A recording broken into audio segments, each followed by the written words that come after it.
Okay, ladies and gentlemen, I believe we're broadcasting live. As far as I know, I don't know what's going on, but I know that a lot of people are looking for some place to come hang out. So you're welcome to hang out here. I don't have any plans I never planned for this to go on tonight, but Candy seems to be having problems, and so you're welcome to jump in here.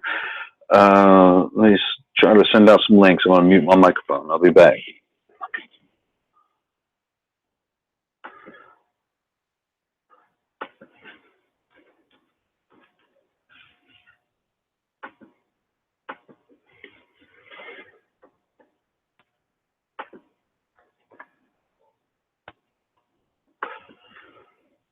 Let's see, Candy is not in the fucking list.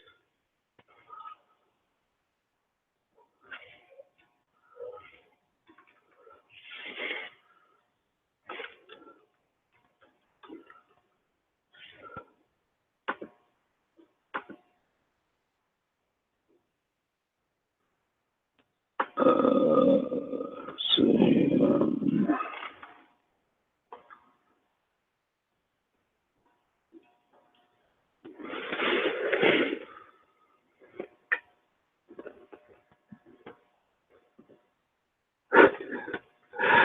Hangout link is in the chat. I guess maybe I'm the only one watching now.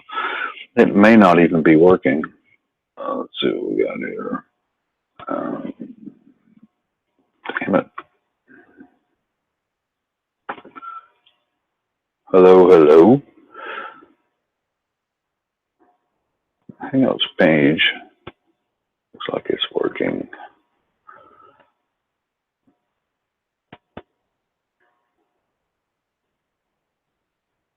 Hello. Checkity check. 1, 2.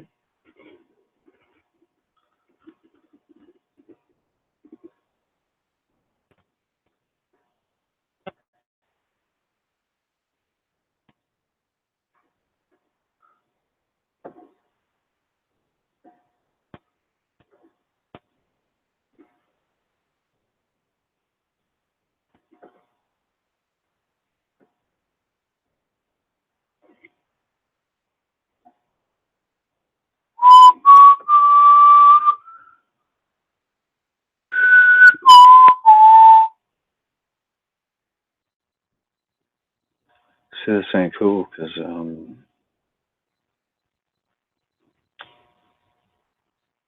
this shit working or not?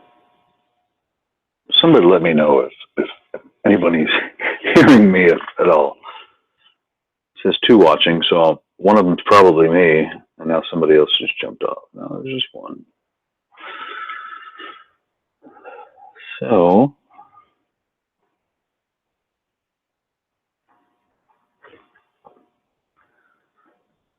I don't know how this shit works. Well, I kind of do.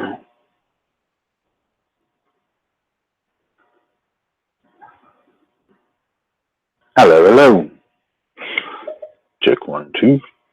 Check 1, 2.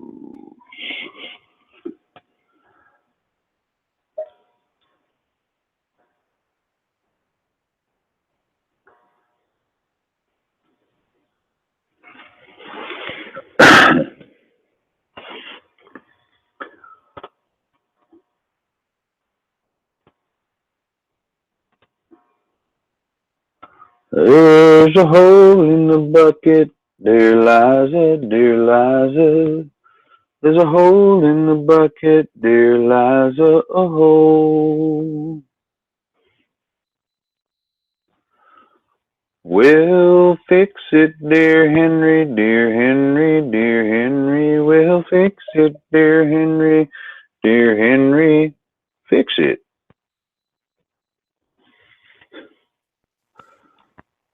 With what shall I fix it, dear Liza, dear Liza, dear? With what shall I fix it, dear Liza? With what? Dennis, you there, With a man? cork, dear Henry, dear Henry, dear Henry, with a cork, dear Henry, a cork. Hey, can you hear me, Globebusters? Globebusters? Hey, anybody else? Somebody jump in. What's I'm up, gonna Dennis? pull Can you that hear me, link man? off as soon as a couple people jump in here. I can actually hear what's going on. Can you hear me, Dennis? There's Dennis? Dave. Man, I am not hearing a thing. Hold on a second, Dave.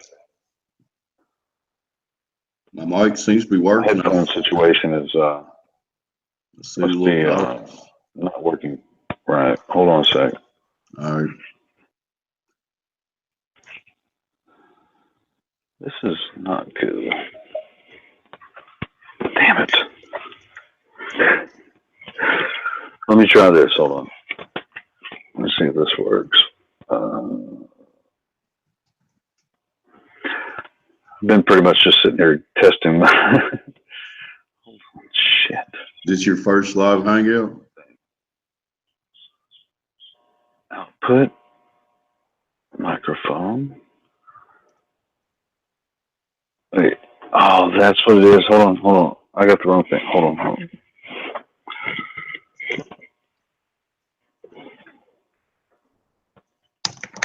I am woefully unprepared. Hold on. Now I'm there. Okay, let me mute this page. Okay, shit. Okay, I'm gonna say make sure my input is the good mic. Okay, am I here? Can you hear me, Dave?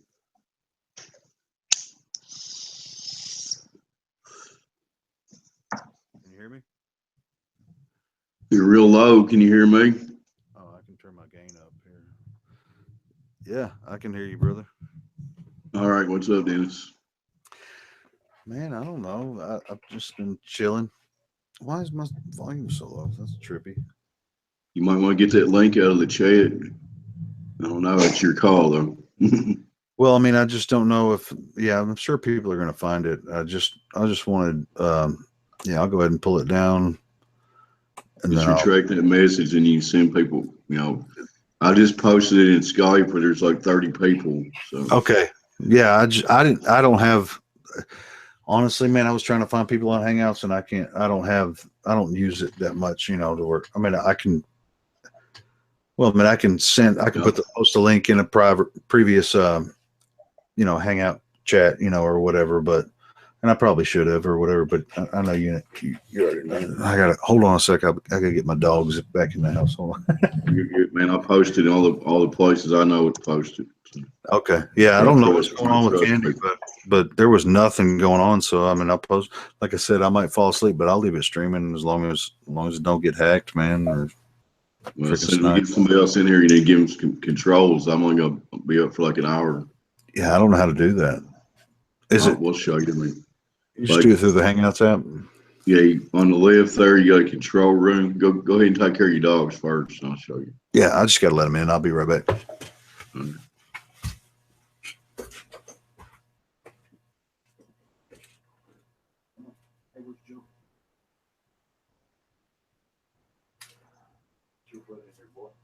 Shout out to 72nd Human and Globe Thrusters. Welcome to the Helio Skeptic Flat Earth Show, where we're going to prove the globe tonight. Dennis came up with some new information. He's going to prove the globe to us. Well, he told me, right, Dennis? Damn, I wasn't aware that that you had all these high expectations for me. That I'm going to prove the globe tonight. Damn, I'm woefully unprepared for that. Yep, I tried for 3 months to prove the globe, and I sincerely tried to, and I could not do it. It's why. People call me a dumbass or whatever, but I just don't believe this globe thing anymore. I'm sorry. Hey, man, I've seen on YouTube people. I've talked to so many intelligent, like way more brilliant people than I have, being called the most horrible things in the world. You know what I'm saying? It's like, you're the stupidest motherfucker that ever walked the face of the earth, but they're not. They're really intelligent. And it's just like, are you not recognize? I mean, you just have a difference in philosophy. Why are you calling him dumb and stupid? Because he doesn't believe the same way you do. That's just fucking the most ridiculous thing I've ever seen in my life. Some people just don't want to let go of that globe illusion, man. What can you do? We can keep talking about it. That's what I'm going to do. Yeah, that's all we can do, right? Yeah. I just did another Flat Earth Live search, and you're the only game in town right now, buddy. So. Well, I ain't trying to be nothing. I'm just trying to fill in some space here, man. You got 4 viewers. You got globe thrusters out there, and a 70-second human. Man, I ain't talked to him in a while. He can jump. 80 yards has jumped in chat. 80 yards here, cool. Yeah, he needs to jump in live, man. Somebody needs to jump in here. Well, everybody needs to jump in. I mean, if something's going on with Candy's feed, that's the only reason I even opened this up, so that people could have somewhere to go. Because obviously there was people that wanted to sit around and talk about some shit, and they were really getting into some good stuff. And both times they were getting into some good stuff, it just freaking ended, So I was they were hitting a good conversation, man, and all of a sudden, boom. Yeah, well. But yeah, I don't see ADR out there. See you out there? He's in the chat. I just linked. He's linked on that Skype thing if he wants to link. So passing out some wrenches here. But yeah, man, I listened to like maybe 10, 15 minutes of your little debate with the Globers the other day. It was pretty funny. It was interesting, dude. Hey, ADR wants to know what happened to Candy. We have no idea what happened to Candy. He just started this up to fill the gaps, and if she fires back up, I'm sure he'll shut down or whatever, right? Yeah, I mean, definitely. I mean, if she gets it back going, definitely. The only reason I'm just filling some space here and just trying not. I mean, I've been wanting. I actually created a couple of other accounts to do this kind of thing, but you shouldn't actually if you're just going to do this kind of thing. Just stay on your main account. I mean, but I do have now. I've been using one of them as a sock account, trolling some people. But like I type good stuff. Like if everybody's arguing, I'll be like type some positive stuff in there. Yeah. I like to troll positive stuff.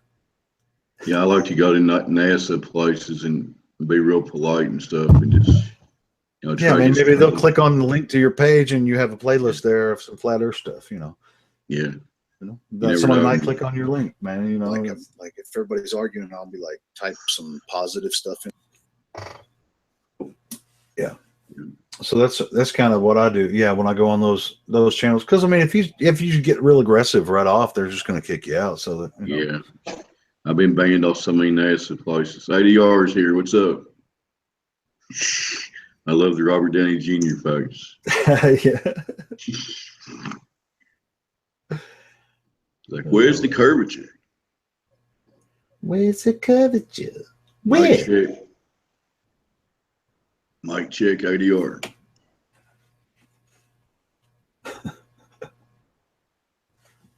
Shit, I'm broadcasting my ugly face here. Wait a minute. Speaking of ugly faces, maybe I should just turn my camera on. Oh man, this is bad.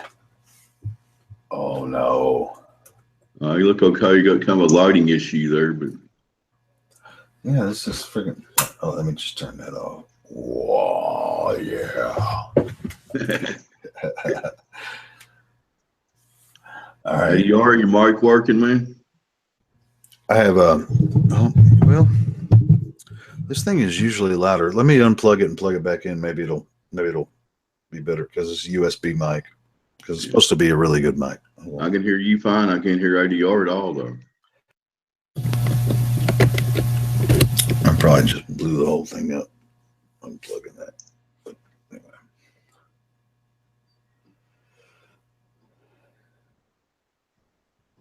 Anthony. I'm telling you.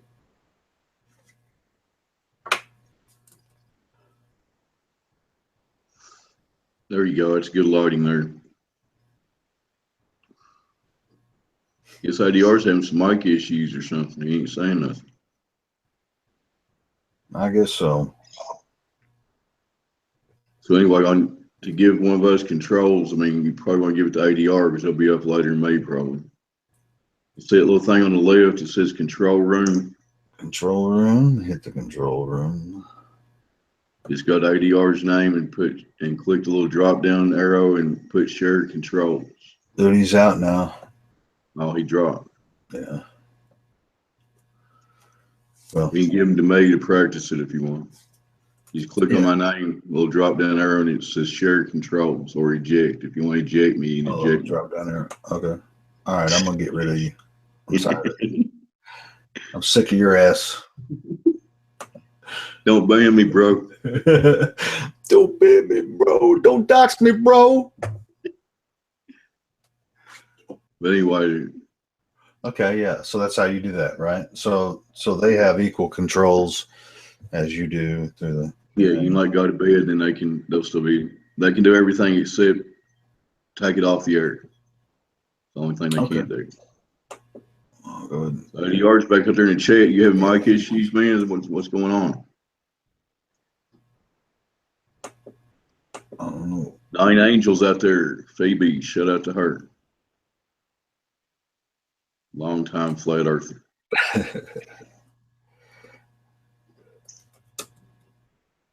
It's amazing how many people I've met in this thing the last couple of years, man. It's been crazy.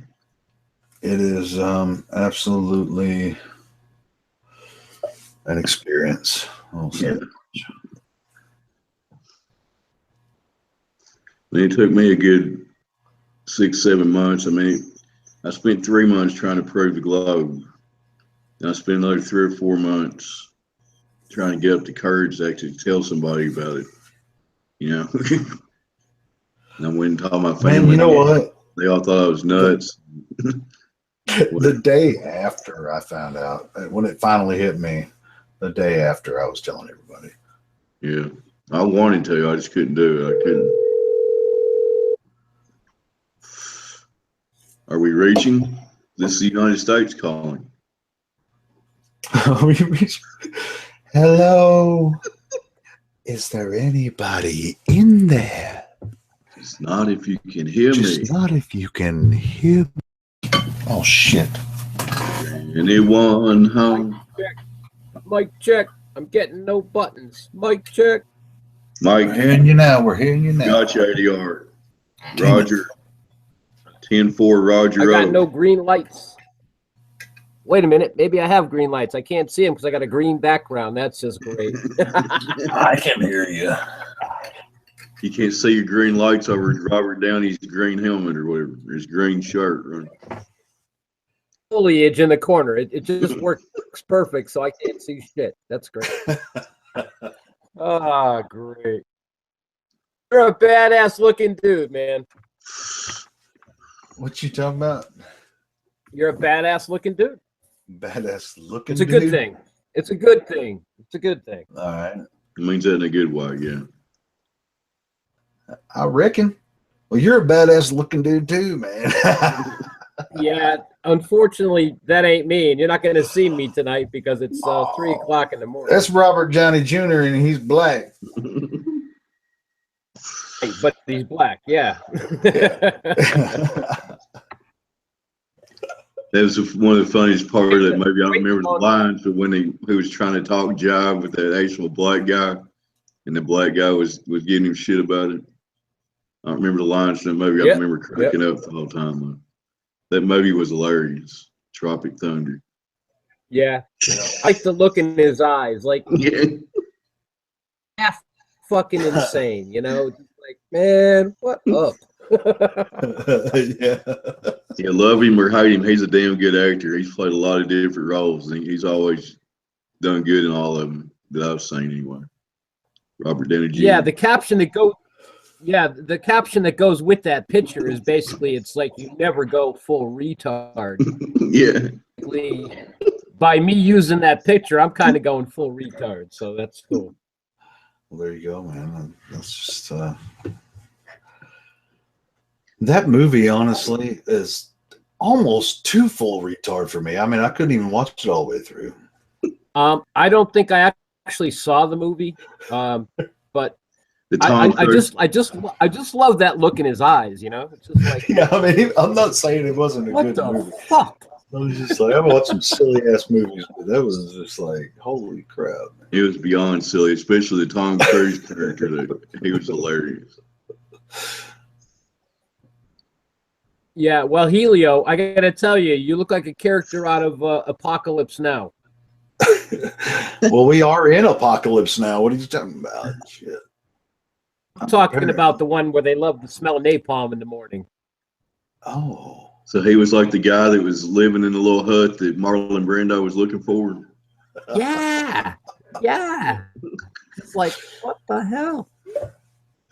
With that lighting, Helio, you just blew me out of the water, man. I'm going like, this guy looks like a totally Middle Eastern, or not Middle Eastern, but Vietnam and Chinese looking dude that's like been through the shit. I always get that, but I have no Asian blood in at all. I'm European. No. I mean, I am a little like, stoned, but yeah, no. It's like you're a Caucasian, but you spent most of your life living over in Vietnam or Laos or something. I mean, you could tell the influences on you. Agent Orange. Say it. Agent Orange versus fluoride. There you got go. My spine, I've got my orange crush. There's an old REM song, Orange Crush. You'll remember that one? Yep. Oh yeah. I do remember that one.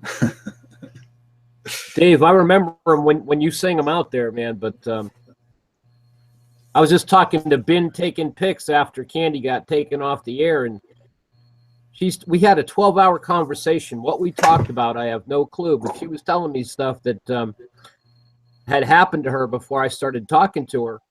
Yeah. I was out in Oakland, and no way, we didn't talk about that. And I'm at the age now, like I'm 59.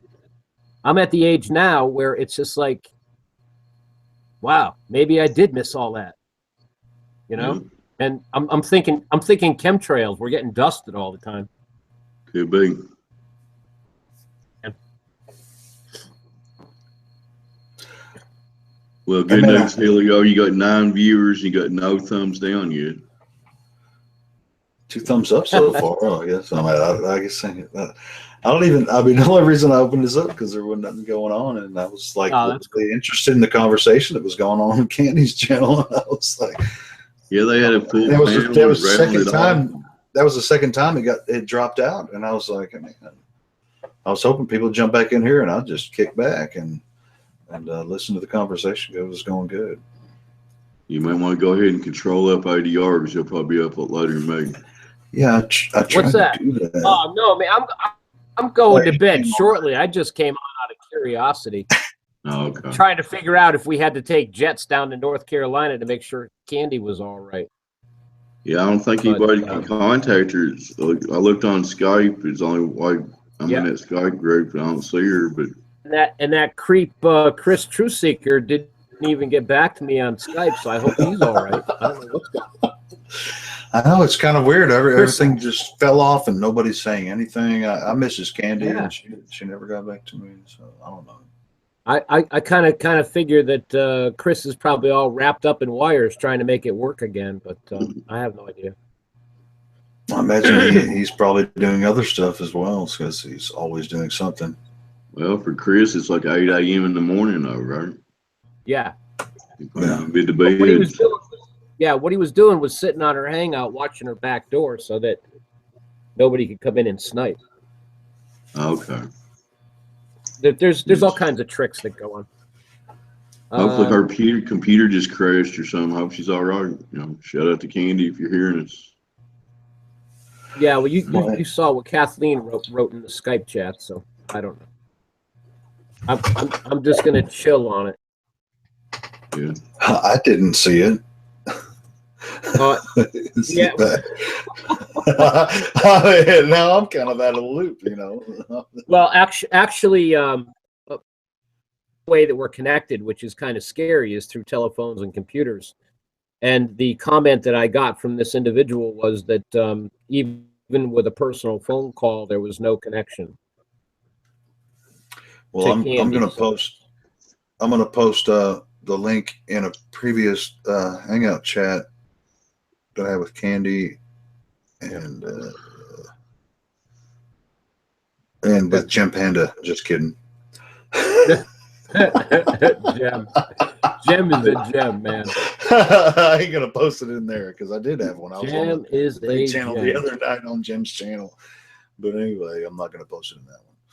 Nine Angel, you talking about you didn't see the Skype chat because you're on that link too. Sheldon Cooper's thing. I don't use Skype. I was talking to Nine Angel Phoebe up there. Oh, I'm sorry. It's okay. I'll be right back. We got Phoebe and Ivan on troll patrol out there. They both got wrenches. Shout out to Perrin. He comes in with some thumbs up. Seen him around. Peace to everybody on the flat earth. You're muted. You coming back, Dennis? Okay. So what's new, ADR? I'm typing a message to GT, which I could probably just talk to him, but Yeah. Chris Trueseeker keeps counseling GT to change his name from Globe Thrusters because one of Candy's friends saw the Globe Thrusters logo and thought it was spam, so he banned him right when she opened one of her chats. and Chris is going, well, GT, you really ought to just change your name and you won't have the problem anymore. Yeah, I saw him say the same thing to a guy named Jesuit Pussy one time. I saw him actually type in chat. You ever consider changing your name? But I mean, we could all, be like communist Russia was, as everybody had day wear and night wear, but we're much more colorful. So, I don't think that GT, I know you're listening. I don't think that GT's logo is in the best of taste or his name, but it's not for me to say. Yeah. We've all gotten used to it. Bob from Globebusters doesn't mind it. And GT's part of the family. So, I mean, it's all cool. Matt just showed up in chat. Have you heard from Candy, Matt? You got a way to get Matt a link if he wants one, ADR? Do I? I do not. I'm not sure how to link him. Well, wait a minute. We can link him into Candy's other hangout, but things have been going is like Larry Sebens got sniped after I passed the link to Wes Flat Earth News guy, and I think he was actually sniped before I passed the link, but it kind of spooked me. So now everybody's wondering, like, we got people on the inside, but are they really our friends, or have people's minds changed? Well, you never know. Yeah, we're once again in a state of flux, and I'm just kind of reluctant to go spreading links around. Yeah, especially you post it somewhere there's like 38 people. You never know. Right. Just like Antonio's chat. I mean, ever since they let you in, Dave, the place has gone to hell. Hey, my mission is succeeded. I was the ball on the inside, and I've almost got it taken. Dave Hinkle, infiltrator. I think Dave was like number 38 or 39, and now there's like 53 people in there, and I'm going like, wait a minute, I don't feel like I'm part of an exclusive club anymore. I'm going like, damn, everybody's in here. Everybody and their cousins in that damn group. Yeah, and they even let Candy in it recently. I'm just like, man, this place got no class. Hey, Matt got the link. He's here. Mic check. Oh, cool. Yeah. What's up? What's up, Matt? What's going on, man? So I'm gonna no, that's what I was about to say. I'm gonna kind of be short, but I have not heard from anyone since that shutdown. I don't know what's going on. I'm hoping that Candy just lost her technology or her internet or something, or I don't know. Hope she's okay. Yeah, who knows? Yeah, me too. Right. But yeah, I don't know what's going on. Matt, Matt, you're not in touch with Brian by any chance, are you? Because I think Brian lives in the same town that she lives in. Nah, I'm not in touch with Brian. I know Brian, but I'm not in touch with him. Okay. Yeah, I've just made him on Hangouts too. So. Oh well, if she's listening, Yeah, that's like let us know you're all right, Candy. Yeah. We're all worried about you.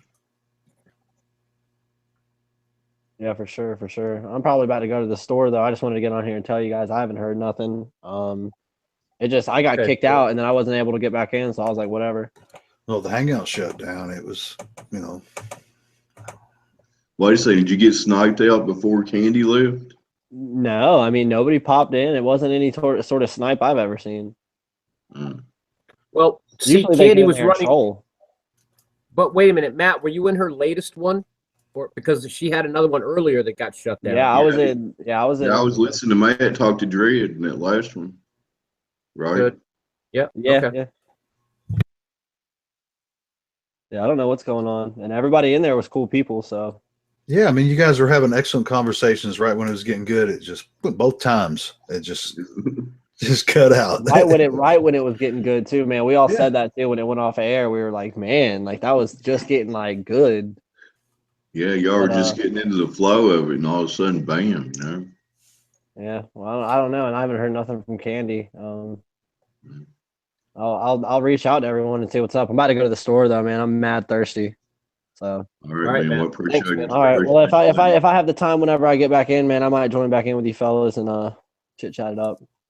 Okay, well, hopefully some people will be in here and we'll figure out what's going on. I can't stay on too long, but I'll leave this running. I'll pass controls to two guys that can't stay up any later than I can probably. So hopefully somebody else jumps in that I can pass controls to. So Helio, this is the hazard of flat Earth. You try to live a semi-normal life, even if you're kind of retired, but it's like, damn, you know. I mean, I was on the Poncho Pete wagon there for a while, and it was like, go to bed. It's, you know, after I watch the sunrise, I'm like, damn, you know, can't keep doing this. Yeah. Yeah, you know. But that was a year ago. No. That was two. Yeah, in flat Earth terms, it was less than 2 months ago. Flat Earth time seems to move slower to me. I'll see you fellas later. Yeah, it's been over a year for me. Man. Thank you, Thanks, man. man. All right, peace, Matt. But flat Earth Joe time S. is. The Earth is flat. Sorry. It's hard to believe I've been doing this for 2 years now. It doesn't seem like it. I don't know. Seems like 20 years, huh? Yeah. It wears on you, man. It does. I know. Joe S. says the Earth is flat. Hello, Joe. Welcome to the flat realm. Joe, type in chat how long you've been chasing the flat Earth. I'm always curious. Now that I'm an old fart flat earther, I'm always curious how long other people have been doing it. He says Joe. 10 months. Cool. Joe, where are you out of? Are you American, South American, Russian? Back. What general location of the plane are you from? What general location of the plane are you from?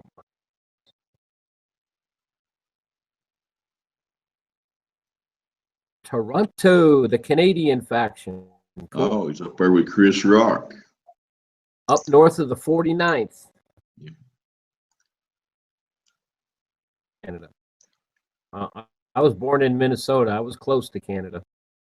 So did you get to catch any of Rogan and Bravo? I heard they did a big podcast tonight, didn't they? I did not. And you know what it is? I don't even watch the nightly news anymore. I just basically... I get it from other flat earthers, what's going on in the world. Yeah. I caught like 5 minutes of it in between orders at work. And it sounded like Eddie Bravo was holding his ground a little bit. I listened to it. And Rogan was kind of trying to make him admit that flat earth's stupid. And he's like, no, it ain't, you know. The general theme I got. Yeah. Because Bravo seems like he's sincere about it to me, what I've seen his interviews and stuff, especially that when he was talking to the InfoWars babe or whatever. Did you see that one? I actually stay. Basically, Dan reporting that let's see, a guy named Marcellus was a flat earther. I guess that was big news today, this afternoon. Marcellus. Basketball player, I think. Really, not a basketball player. How come we don't have any baseball players? How come we don't have any scientists yet? Well, because baseball players play on a free Masonic diamond. This in the square game. Oy vey. Joe S. says he caught the last of the show. Eddie said Alex Jones is an actor, is a blue belt conspiracy theorist. Blue belt conspiracy theorist. Blue belt conspiracy. Yeah, and that's what that was the Eddie Bravo quote. He said that Alex Jones is blue belt, you know, in the conspiracy theory realm, basically. That's what Eddie Bravo said about Alex Jones. Yeah, I'm kind of like being a Joe black S. belt, you know. I mean, knowing about the flat earth, you know. And Joe was trying. He was just like, man, oh man, yeah, I heard it. Yeah. Oh, you listen Joe to S. it? Well, I'm not going to say where I heard it from, but yeah. Oh, P. Morris was streaming it, wasn't he? Well, yeah, you were on there for a little bit. That's where I heard it from. That's probably where you heard it from too. I was on there giving Quintana shit.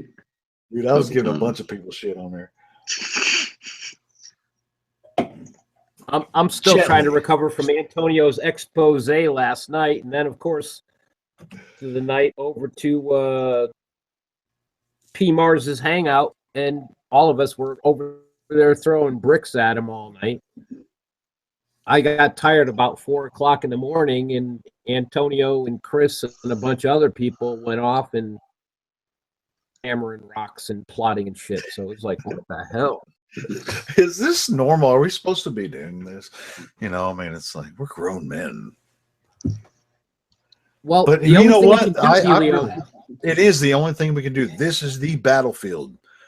You know, you it's have a psychological battle helmet on your avatar there. Yeah, because normally, Helio, we would have taken out the crowbars, wrenches, and sticks and beaten the crap out of people, but we're not allowed to do it through a computer. Doing something like that, we wouldn't make it that far, especially against the enemy that we face. So we're growing big time, trying to figure out how to do our own forms of psychological warfare, which usually ends up back in our own faces. But hey, but this is the new battlefield, brother.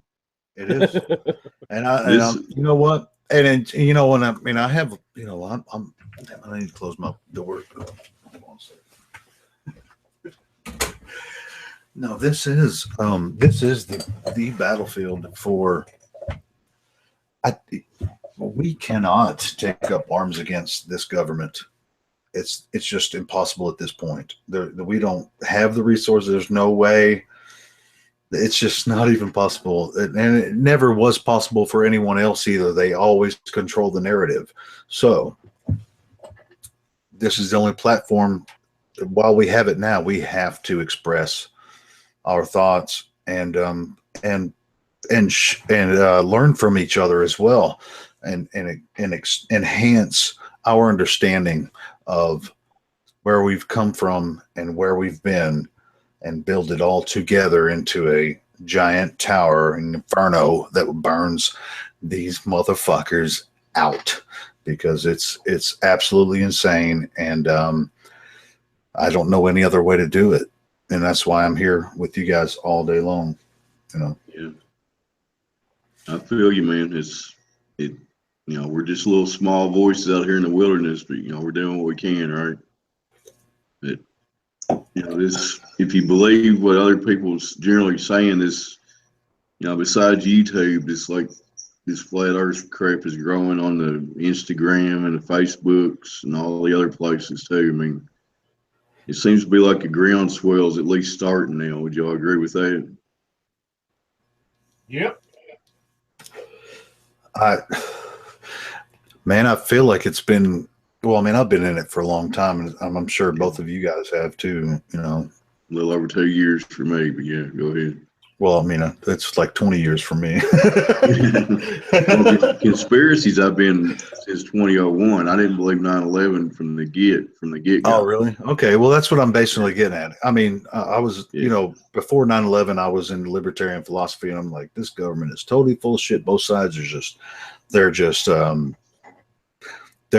it's just a puppet show, basically. Yeah. You know, they're sponsored by corporations, and you can't trust either one of them, no matter how good they talk, you know, and all that stuff. So we just, and then even now at this point, even, you know, like last election, the libertarian candidate was Gary Johnson, he was a libertarian candidate in the past, and I actually got, you know, I was part of the Libertarian Party as an activist for a little bit, and boy, that shit put me off even worse than some of the other stuff. So I'm pretty much freaking anarchist at this point. I mean, Helio, that's all you can be, man. yeah. That's really all you can be, is a one-man, non-governed entity. That's it. Yeah, it's just like, man, I mean, I'm telling you, I mean, I thought I saw some crazy shit in Democrats and Republicans, but shit, man, libertarians, that are gung ho about that stuff. You know, I mean, a lot of them, I met some really good people, but I mean, it's just like they're like the left of liberals sometimes, and it's just freaking retarded. Set it up that way, Helio. You know that now. Yeah, the whole left-right paradigms it's all a game. Well, they expanded it into the left, right, and the middle, which was acceptable. But what they did is they shifted the middle over to the left. Yeah. Yeah. They actually shifted the conservatives over to the left too. Yeah. Oh yeah, there is. Whether they realize it or not, they sure did. Yeah, there's a meme I posted on Facebook, and it was an awesome meme. It had like it had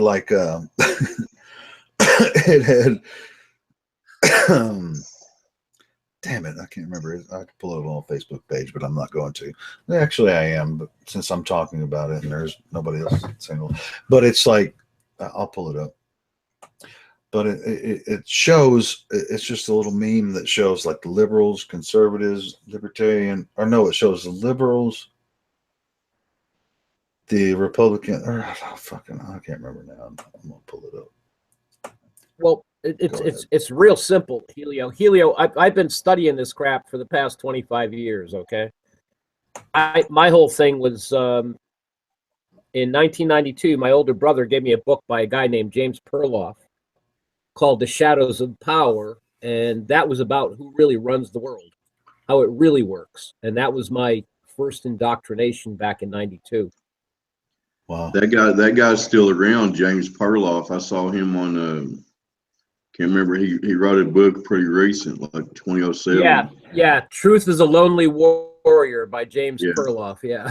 That guy's got some good shit. Yeah, he's got some good shit. Oh yeah. I don't think he's a flat earther yet. I haven't heard anything about him, but dude, with all the shit that he knows, being a flat earther is the least of his concerns. I mean, yeah, I have a big problem. After I learned flat Earth, after I understand flat Earth, after I know flat Earth, IPS came along that turned a lot of people's heads. We don't like the taste of this, but Dylan, is he saying, yeah, the Earth is flat, but watch out because they're still running game on us in the form of the New World Order.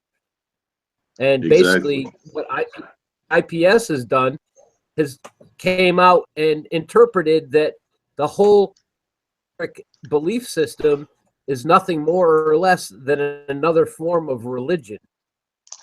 It's something that people worship. That's what a religion is. And IPS has got all the big names in flat Earth. Okay. And the only people that are a little bit delinquent are people that just place, and they are more into security of having their paradigm not changed and enlarged because they kind of have grown accustomed to the security of it's flat, we're safe. That's not what's going on. I mean, there's the bigger game that's going on is that the bastards that gave us the ball Earth, they are not they're not happy. They're not happy with that, man. Go ahead, Helio. Sorry. I don't know. No, I was just, here. I found the picture. You see it? See the neo-left and the liberal, the alt-right, the libertarian in the middle, and the conservative. There ain't nobody over there.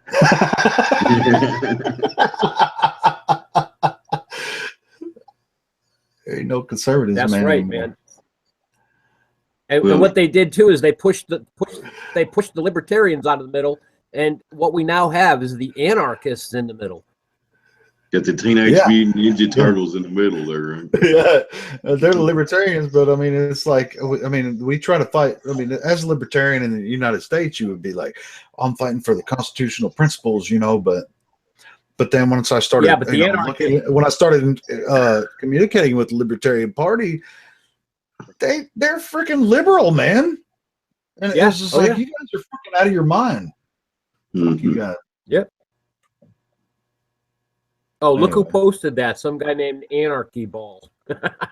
Oh, yeah. This is my Facebook page. I mean, my name's Dennis. Everybody knows, whatever. Anarchy Ball. And I remember after cool. some attack on, what was it?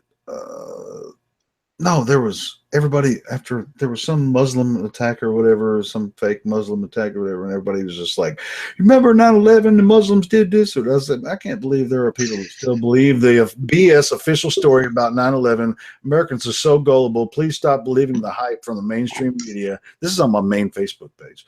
They divide and conquer strategy is obviously working. And then I had to explain to my family, I don't understand what you're talking about. Well, whatever. I don't understand why you believe that bullshit. I judge my family by how awake they are, and I have to say that let's see, 1, 2, 3 of 5 of us siblings, and I would have to say I'm the most awake, and I have a 52-year-old brother that's working on it. That's Gary Webb right there. You see him? He's awake. He was awake, but he got killed. Because that's a problem. The cocaine problem, and that was caused by, and they were bringing cocaine through Arkansas, where I'm at. The Clintons, that was good. Mina connection. Yeah. The Mina airport. Yeah. Parco meter. I saw a couple good documentaries about that, and I read a book about that. You won't have to host refugees if you stop destabilizing their countries. Mm-hmm. What you think? What you think about that? Well, see, there's that. I love this one right here. It's like that famous rapper once said, "If you don't start no shit, there won't be no shit." So I just told my neighbor that. 13 cents. I'm sorry. Go ahead. Go ahead. I'm sorry. No, I was just reading off memes. You probably had something way more profound to say. No. Go ahead. I'm sorry. No, I'm just reading off a meme here. This with the Rockefeller dude prints off $100 bill for 13 cents, loans the bill to the U.S. government for $100 plus interest. Thug life. Yeah. And then the government employs its fractional reserve system and makes 10 times that amount off of every $100 bill. Yep. Every time $1 goes into the bank, $10 goes back out with the interest. Yes, sir. You guys seen that cartoon? What was it called? I'll stop sharing my Facebook page now. I'm getting a little freaked out about it. It doesn't matter. Everybody knows who I am. But anyway, what's that movie? That cartoon that they made about the Rothschild, the banking system. What's it called? Cartoon? It's a cartoon. Oh, I'll find that on YouTube, and everybody needs to see this film. It's about a little over an hour long, but it's an excellent. It's not a cartoon. It's an animated documentary. It's an animated documentary. Yes, it is. You know what I'm talking about? How you got Sharon Byrne out in your chat? Sharon needs to jump on in. Shruminati flying karate. I guess that's Shroomy. I don't know. You know Shroomy, don't you? Yeah, I know Shroomy. On a plane came in and said, "Fuck off." So is everything okay on a plane? That's probably a sock account, man. Could be. Yeah, that's But what I do. I spend all my time No, that's running really down. playing. Shit, I don't know. Is this person You real might have or been is this talking to person not? somebody. That's probably are talking you to really somebody showing else. me type Whatever. fill a chat full of sixes if you're really showing me right now? Well, I mean, as long as whoever Shermanati, whatever can. Oh, I know how to don't take know. care of this. Watch this.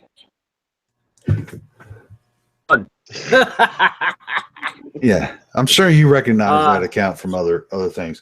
Now, Well, I mean, Dennis, what happens is you run trolls all day long. You can tell just by the frequency of the posting and the stupidity of the name. I know. I'm just saying, I want to keep it a little more light here than a lot of channels. You know, just I'm bring him back, but now what I'm going to do is I'm I'm going not to go to saying to his bring it channel back. and I didn't get to read see it if he's a before. sock. No, this is just standard operating procedure, how you take care of things. And we find that it's a lot easier to ban people and bring them back than to time them out if we made a mistake. Okay. Well, I don't necessarily want to ban the sock accounts either, unless they're just being ridiculous and typing stupid freaking shit about and all that shit. I'm on Shumanati Flying Karate. He's got 0 subs, 0 content. Okay. Put together, basic. Yeah, Nine Angels says it won't be streaming. So Yeah, I mean, yeah, it's not Shermy would say he was Shermy. He would come in. I mean, if he knows me, so he would come in on his account if he found it. But whatever. yeah. All right. Well, I'm sorry I jumped, Dennis, but this person was making a mess out of chat and he was harassing Sharon and shit. So. Okay, well that's fine. That's fine. That's what I was saying. You know, One thing you said that I wanted to bring up about the IPS guy. I mean, I'm not trying to speak for the guy, but I did listen to him some. But it's not like to me, just my opinion. It's not like he's bashing religion. He's just trying to get people to see that religion is just another part of their control structure. The organized religions, which I kind of believed. Like I was raised a Christian and everything, but I never got into the organized churches and stuff. You know what I mean? So yes, Dave. Okay, I'm glad you brought it up, and I'm glad. And this is nothing. I really wanted to get in this conversation, and it was kind of leading that way when Sharon's first hangout was. I mean, not Sharon. Candy's first hangout was cut out. Yeah. They were starting to talk about this. About some of the manipulation and the all of the churches.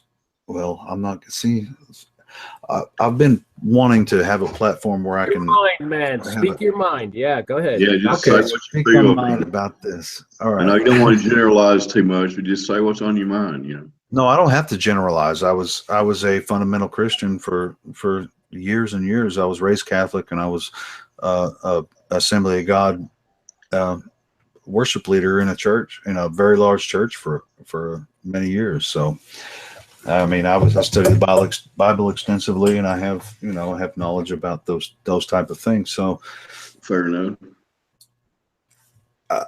And actually, and at the time I was a truth seeker, and nobody else in the church was. So I'd ask questions about certain pagan practices that that were going on in the church. That our Bible taught us against. You know what I mean? Mm-hmm. So that nobody cared about that really, except for me. Well, I did, but I still had to kind of do it anyway, because otherwise I'd just be like,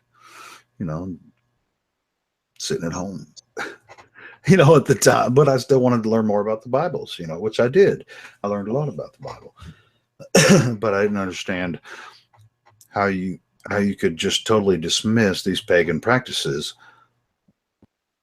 as American tradition, because it's not American tradition. It's a pagan philosophy which is it's proven that it's been put upon us by our governments and organized churches, because they built the entire city of Washington, D.C. as a monument to the god Baal,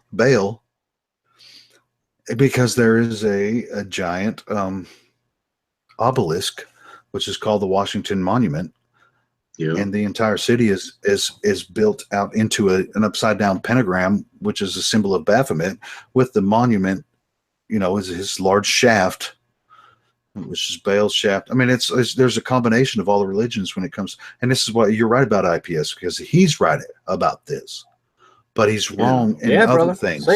He's wrong in other aspects of this. You know what I mean? As far as understanding, Christian philosophy. Is my shit breaking up? Somebody. No, you're good. You're good. I'm sorry. Okay. You're good, man. Yeah. I feel like a lot of people come into the flat Earth topic, which, I mean, there's so many different people from different backgrounds. It's really hard to differentiate, until you get to know someone where they've come from and what they understand about Christian philosophy. Now, if you come from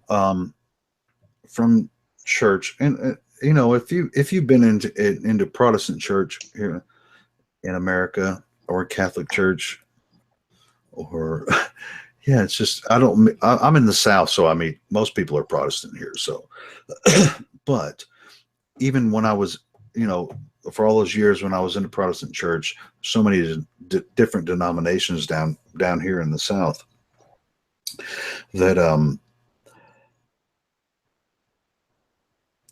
we got to, I mean, just like I do now, I like to find more information. Once I'm passionate about a subject, I try to find more information about that subject. So now I'm looking in the denominations, especially I was raised Catholic, but I got quote unquote saved at about 30 years old by myself in my living room. It was a spiritual experience, and that's where I'm not going to tell my whole story right now, but Dennis, I want to hear it. Okay, damn it. Say whatever you want to say, man. It's your show. Okay, Dennis, you know what your problem is? I didn't intend to put on a show tonight. Dennis, kick it out, brother. The creator got us together for a reason, and he wants you to talk tonight. 72 says he wants to join. You got a way to link him? I may be able to. Hold on. But anyway, so okay, so then at about 30 years old, after my 20s were wild and crazy nights. These are crazy, crazy, crazy, crazy nights. And they were all a lot of crazy, crazy nights. And I wrote some good music and had fun. And also had a kid. He'll be 21 this year. He's freaking awesome. And he's playing music.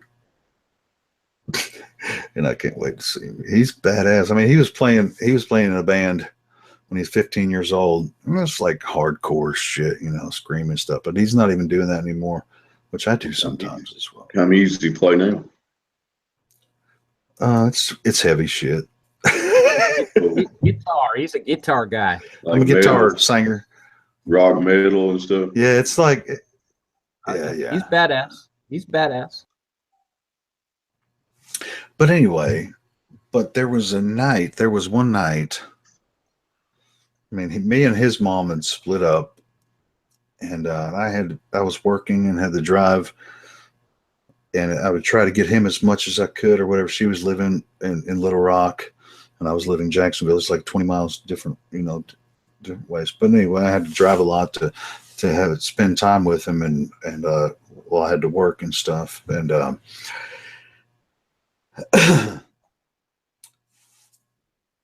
but then I was also trying to, find times to, play with, I wasn't in a band at the time, but I was trying to form another band and get into, we had what was called Mid-South Metal Society, and I figure it's still there in Little Rock. But that kind of fell through. But in that time, one night I was sitting at home by myself, and like I said, I've been raised Catholic, and then even after that, Catholicism, when you're raised up, they don't really don't really encourage you to learn the Bible, to read it and understand Christian teachings. They're kind of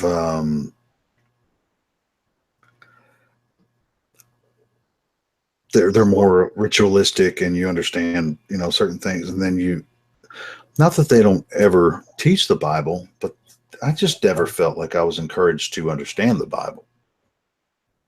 And that's the way it was. In your whole grade school, it was all Catholic school. Is that what you said? No, I never went to Catholic school. I went to public school, but I was raised Catholic in the Catholic church. Every week I was at the Catholic church. But I was never, you know, if you're in a, I mean, were you say you were raised Christian, Dave?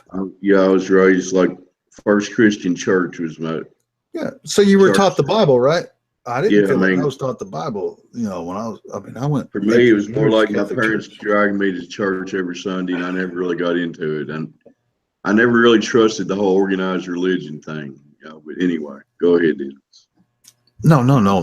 That's good to hear, because I kind of felt the same way. Being raised Catholic, I never really got into that religion, even though the most times that I had some really excellent spiritual experiences in my teenage years, I was involved in the Catholic youth organization, and I made some really good friends there. And we'd go to church camp, and they would have some speakers there that would teach about the Bible, you know, and they were really good speakers or whatever. And so that may or may not have been just good word salad to lead you up into a spiritual experience. But I will not discount the spiritual experiences that I've had. And that's why I will not discount.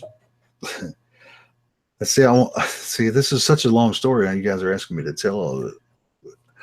Dennis, say it. Say it, Dennis. Come on. I can relate to you talking about having spiritual experiences like one-on-one with the Creator. I've had those. Yeah, I had them when I was like young, like 14, 15, laying before the Catholic altar when I didn't even understand anything about religion. I just knew that God created me, and you know that, you know, I don't necessarily believe the Bible that way anymore, but I definitely know I was connected to my Creator, and I still am. I feel more connected to Him now than I ever have. Yeah, I'm not trying to say I've actually talked to God or anything, but I've had, you know, just feelings like, you know, kind of thing. Does that make any sense? You know? Exactly, Dave. Yes, yeah. I get you. I'm so crazy. I'll tell people I talk to God. But whatever. Man, I can, you know what, man? I know it's just not fashionable to tell people that you communicate with your Creator. Right. Now, obviously, it's not in words. It's more like in feelings and intuitive thoughts. Right. It's mainly intuition is a key word there. Right. It's something inside. You just know. Right. So, I mean, you know, people can pussyfoot around and say that I have to read a Bible and I got to go to church. And it's like, I'm almost 60 years old. I know how it works. Okay. Yeah.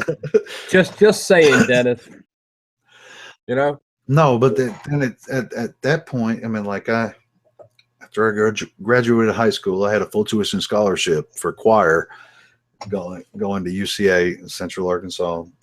And I've never been an academic. Oh, Dale, you're not smart. You've never been an academic. Well, I never have been. Dennis, can I interrupt again, Dennis? Yeah. Dennis, you probably weren't an academic then, but listening to you talk and looking at your Facebook, you're certainly an academic now. So you definitely reached a level of intelligence that's way beyond just being able to regurgitate information back to a professor. You know. Yeah. As long as you're not a parent, Dennis, and it's readily apparent that you're not, your own mind, you think for yourself.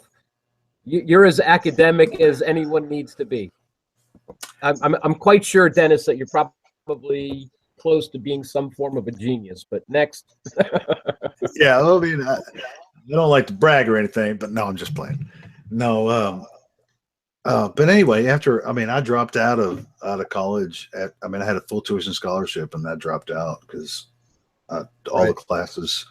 I stayed for my music classes. You know, I had concert choir and chamber choir, and it was pretty grueling. You know, I mean, I had 18 hours my first semester in college, but 4 of them were voice lessons. So I had concert choir, chamber choir, music history, music theory, all that stuff the first year, and then my by freaking English 101 and all that stuff, which I went to like two of those English 101 classes, and I was like, I ain't writing no freaking papers. Anyway, so then I was going to be a rock star, so I didn't have to do college anymore. But that never happened. But that's what happened with that. And so then I got in a band with a guy who was he might consider himself a Bible scholar, but he has some really weird views. I mean, he's a lot like me. We're actually brothers of the same mind. Because I even introduced the flat Earth topic to him, and he was like, you know, that's a possibility, but I don't think he's ever even gonna go look into it, because I'm sure he's probably afraid it was going to take him because he's got other stuff going on.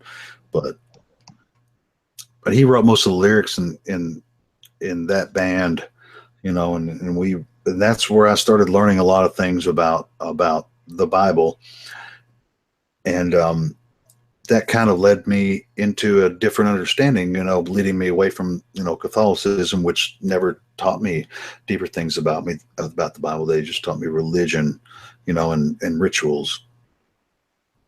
I mean, and the basic stories of, you know, the holidays, which that's going to be another thing that I want to get into, which they're not holidays. They're not holy days. They're pagan, you know, festivals. But well, the original religion was corrupted along the line, right? In general, they set up the whole Christmas time and Easter time and all that crap. Well, and I always wondered, since we're right past Easter, and I think I brought this up on another show, and it might have been Candy's show, but as far as Easter goes, like, there's a lot of debate about when Christ was born and what date you should celebrate that on. But as far as when it comes to the Passover, which is supposed to be the, you know, the Christian Passover, the sacrifice of Jesus, he died on the cross on the Passover, just like they supposedly traditionally celebrate it, you know, at the same time the Jews do. Okay, so every year the Passover is on the same day. If it's true Christian practicing and Jesus was sacrificed on the Passover, why don't we celebrate the Passover instead of Easter, which is a pagan holiday with bunnies and eggs? Why do we call it Helio, I don't know if that's a sincere question or if you're being rhetorical, but no, I'm being kind of rhetorical, because I've presented the question to many Christians, and they're like, I just don't want to think about it because I just have to disrupt our tradition. Yeah. Well, Helio, here is what it's come down to me, and I've spent 25 hard years trying to look for truth, brother. And the only words that are coming to my mind as you're speaking is welcome to the.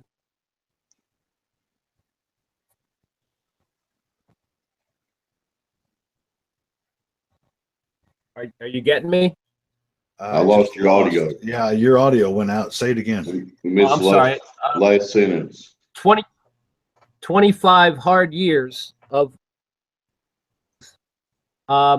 basically what I came up against listening to you, and I've already realized this, is all these religions, and I really hate to say it, and I'm going to be damned to hell by a bunch of people, but it's all about control systems. How to control the masses of people. Yeah, I mean, it's talk about your divide and conquer strategy. What about give everybody different religions, you know? Dave, yeah. Hey, but guess what's on top of their church? All of the Christian churches, what's on the very top of it? Pagan symbol. It's a penis. It's a freaking phallus. penis on top And what of is all it? the What does it churches. represent? What does it It's a represent? freaking penis. It's all A Baal penis. worship. Yes. Now, all the people are ignorant of this. And that has broken my heart. I've known this way before Flat Earth. I mean, I've known this for years. And I've tried to express to people that if you put that on top of the church, you know what that represents, right? And I was a Christian, you know, which I'm not necessarily subscribing to Christianity more, mainly for that reason, but for other reasons as well. But I try to tell Christians when I was a Christian that this steeple on top of your church represents, you know, this is a symbol, just, you know, this obelisk, that, you know, and they're not all obelisks, because the obelisk is a four-sided with the, you know, little thing on top. They're shaped different, but you can always recognize every church pretty much has some type of steeple on it, and it's pointing up, and that represents the erected penis of Baal. And you confront your pastor about that? No. You just One of those things you keep to yourself, right? it's like, no, that's not what it means. Whatever, man. Just collect your freaking thousands of dollars and run and freaking get the fucking Easter bunny to come and ride in on a Harley for Easter and all that shit. Come on, man. I'm going to put out a 5-minute warning because I have to go to bed here soon. So somebody needs to jump in here. I know ADR don't want to stay up all night. Neither does Dennis, do you? I can't. I have to be at work in like 4 hours. I got to be up in like You got to 4 be hours. where, Dennis? I have to be at work and I have to be at work in 5 hours. So Yeah. What are you doing for work these days, if I can ask? I make cabinets. Cool. Oh, woodworking. Yeah. Cool. I'm a woodworker. I'm excellent. I'm badass at it. Yeah. Cool. I was working in a custom cabinet shop at 16. Oh yeah. That was some badass stuff, dude. Yeah. We Freaking would hurt. make My hands hurt. I'm too old for that. Yeah. Shit. Yeah. But you got 17 viewers. It's a chance for a couple people to get on here and talk because all three of us ain't going to be on here much longer. But Dennis said he'd run it let it keep running if you got somebody trustworthy on here, right? Yeah. If anybody wants to jump in, or if I fall asleep, it'll just be open. I don't need it. I mean, worst thing that could happen, somebody freaking come in and shut it down and it'll be done. But before I peace out here, I just want to clear up. I wasn't trying to bash religion or nothing, but to me, it's just, when you wake up to this whole flat earth thing, almost anything becomes suspect at that point. At least to me, it does. The discussion. When you realize you get lied to for 500 years, you don't know where to point the fingers, but you know they got to be pointed somewhere. And you're talking about control systems and stuff, governments and religions, banks. Well, the discussion needs to be had, and there's another aspect of modern Protestant, in America at least, Protestantism, that I have a very, very big problem with myself. And it's one of the main reasons that I totally freaking hate the modern idea of Christianity and what's going on in churches, which I call Israel worship. Oh yeah, brother. If you look, it's the most disgusting thing ever. Well, if you look at the amount of money our government funds Israel, and then on top of that, there's uncounted billions from all these churches all across America. And how many pastors in all these churches every freaking Sunday, which I was under one, preach Israel. We got to support Israel. We got to be behind Israel. We got to do this all over and over and over again, not getting into what Judaism is really about. I'm not going to get into that right now, but yeah, it's going to be a G. But it's just really unnatural for all of the Christian churches in America to fully support Israel like that. That is unnatural, and that's one thing I want to get into, and I can give details about that. I really want to do it when there's more people watching, so that we Just can look at the really basic understand. overview of being unnatural, just creating a country out of the, they just picked this one spot of land and said, okay, here's the country. No, they didn't pick We it. don't They care. planned it, We don't man. care all the I can fuckers send that are you living there right now. It's Israel now. that was happened during World War II. After they made the After deal World War with II. yeah. Well, they made the deal with Hitler. That's what he was Yeah. sending anyway. That's another discussion for another time. I'm not prepared to go through all of that right now. But Yeah, that's a deep one, man. and I'd like to to get somebody that has more knowledge about that to start, to have an actual conversation about that and what it pertains, connecting what happened in World War II and how it's been manipulated through the Christian church here, and how Israel's created and all that stuff, and then why are they so it's Israel worship, man. Every Christian, especially Protestant Christian churches, are Israel, Israel, Israel, Israel, all the time. It's like, what? I don't know. But anyway, that was, I had a big problem with that way before I found flat earth. But anyway, because mainly because of, like Tex Mars and Edward Hendry and stuff, the people he'd have on his show. But it's just like, once you found out about the religion, they don't worship the same God. I mean, that religion, it's the way it's set up. And so that now I'm generalizing, I'm saying something where I'm not prepared to present the information. So anyway. Are you looking at Chad? Because 72 Human put his hangout up there if you want to give him a link, he said. Oh, okay. I couldn't find it. I sent it to him. Oh wait, my hangout is 72. I'm pretty sure. I couldn't find an about. He put an obelisk at the end of his statement. It's funny. I'm pretty sure I sent him the link. Hold on. It's not an obelisk, Dave. That's two hands clasped together. Praying. Oh, okay. My bad. That's all right. my eyesight. Those little icons are hard to see sometimes. Yeah. I think there's something totally different in what they are. Yeah. But well, guys, it's good talking to you. I'm sorry I got to peace out, but work calls. It's all right, Dave. I'm going to get in trouble talking to Helio because I want to hear his story. Yeah, I'll listen to it while I go to sleep here. Y'all can lullaby me to sleep.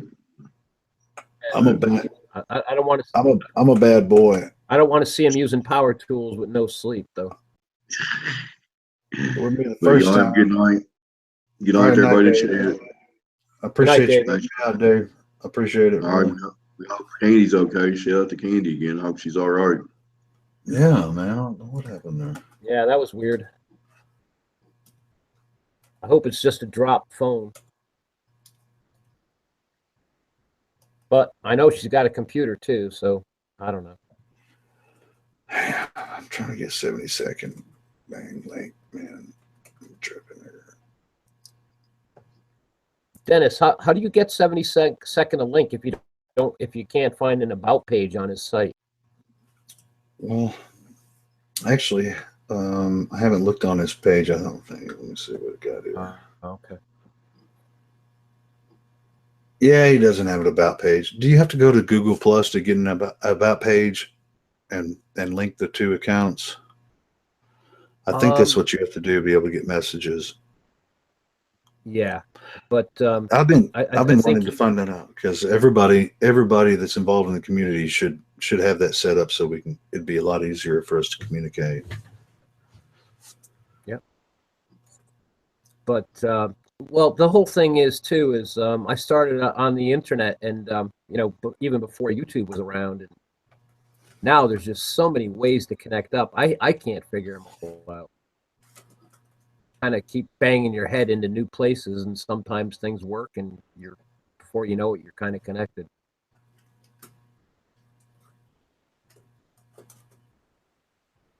I'm gonna go ahead and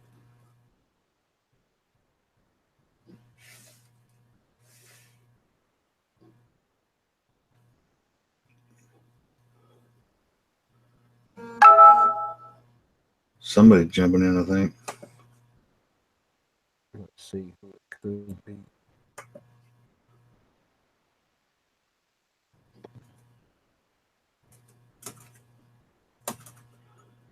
Earth Dude is back. Flat Nope, that was Earth 50 dude. No, that was 50 minutes ago. I don't know what that thing was. Oh, it sure, it bling blinged. It might have been Candy messaged me back or something.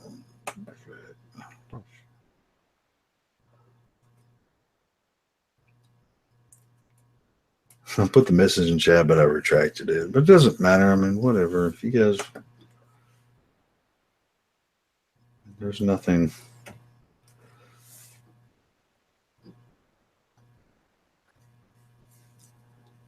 Boom, boom, boom. But anyway, so getting back to what I was saying about after my my 20s, Yep. when I was working and playing music, you know, around town. I even went on tour a couple times around the U.S. Never made any money, but we just had a good time. And had a small record deal that really didn't turn out to be anything. But it was mostly because we we signed the record deal with one group of people, and then about 3 other people.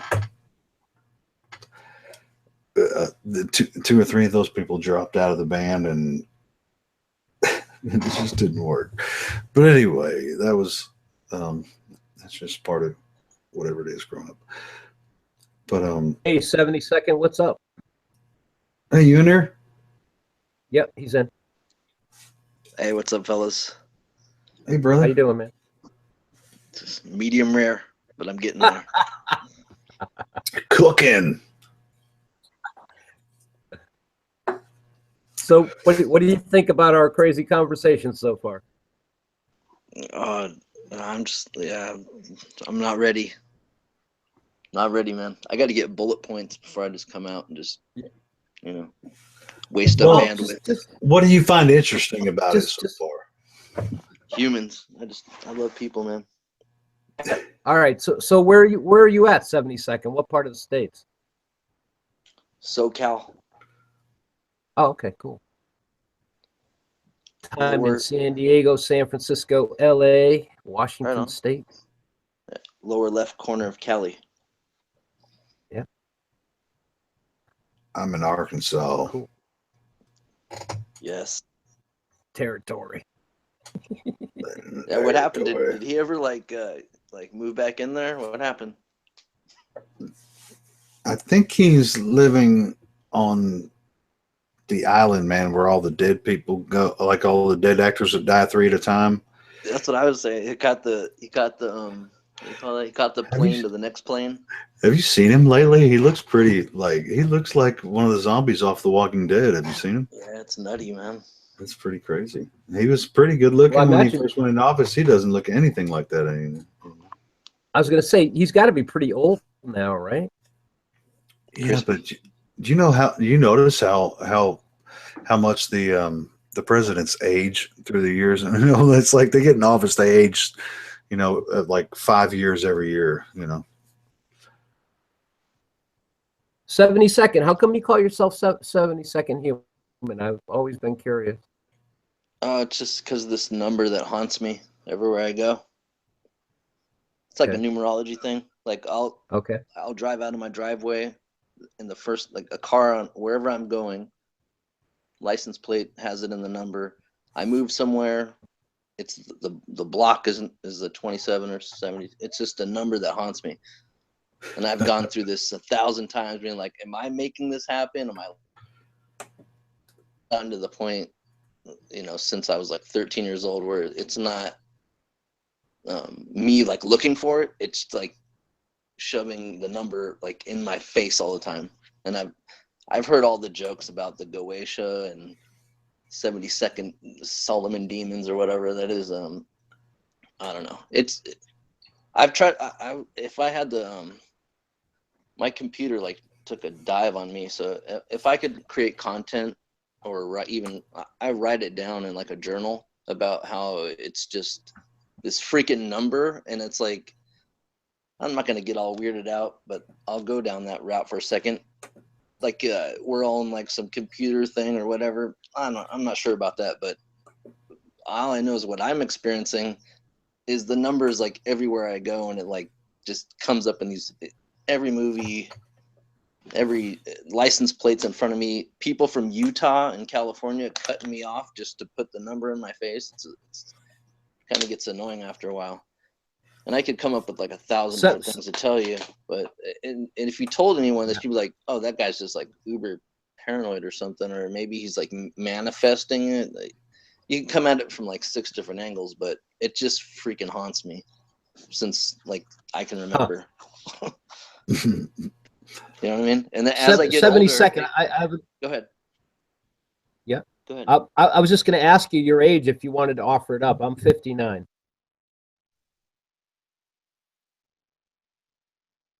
Cut out? No, I'll just come out like just all cards on the table. I've had like identity theft like 4 times in really, really bad ways, but I was born in 78. I'm 39. What's happening? Okay. All right, cool. Good. No, the only reason I asked this seemingly stupid question of people is that 20, I thought a certain way. When I was 40, I thought a certain way. And now that I'm coming up on 60, I'm thinking even another different way. It's just my way of kind of understanding where people are at a little bit, you know, and it's probably not even all that valid, but well, I get that. It's just how I do things. Do numbers like follow you around? Or some people see that 1111 thing, or some people will see 1134 and they're like, "Oh, that's hell upside down." Yeah, well, 72. Like, guess my birthday is the Fibonacci sequence. I don't know. Do numbers follow me around? Oh, that's cool. 0, 1, 2, 3, 5, 8. That's really interesting. You mentioned that, man. I wish that when I was like in grade school, that someone told me about that. It would have totally changed my whole paradigm on the way I view the world. The phi and Fibonacci is just it's a deep rabbit hole, but I mean, I think it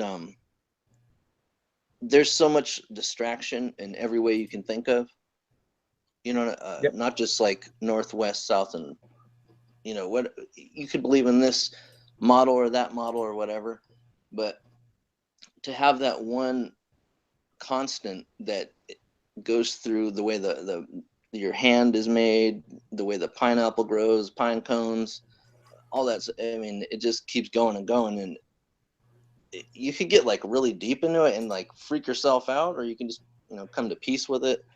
But I mean, I just yeah, don't get me started, man. I just came in just like hang in the background, you know what I mean? But yeah, all right, I'm sorry. Yeah, no, it's but cool, you know, man. I'm just, it's not you, it's me. yeah, I'm just voracious hungry to get other people's points of view. No, and I know we pretty much. Go ahead. No, I wouldn't be here if I wasn't either, man. I met a lot of cool cats in here. Like, whether people agree on this or that or the other thing.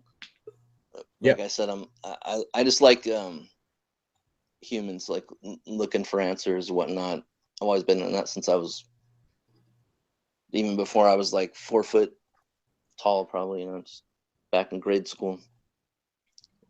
Haven't you heard my whole thing? I don't want to get into that, but pretty sure like everyone else has heard it in here, and it's like, I don't want to, you know what I'm saying? Like, have you ever heard of this thing? I think it's been a while since you've been on air, man. You I know, man. But have you ever heard of this thing where like, say somebody has gone through something, like say you're like a psychologist, right? And then like somebody went through an event. I'm not saying that's what happened, but say they went through their life experience, and then every time they have to go to another doctor or another group or another friend, they have to retell and relive the whole thing over again.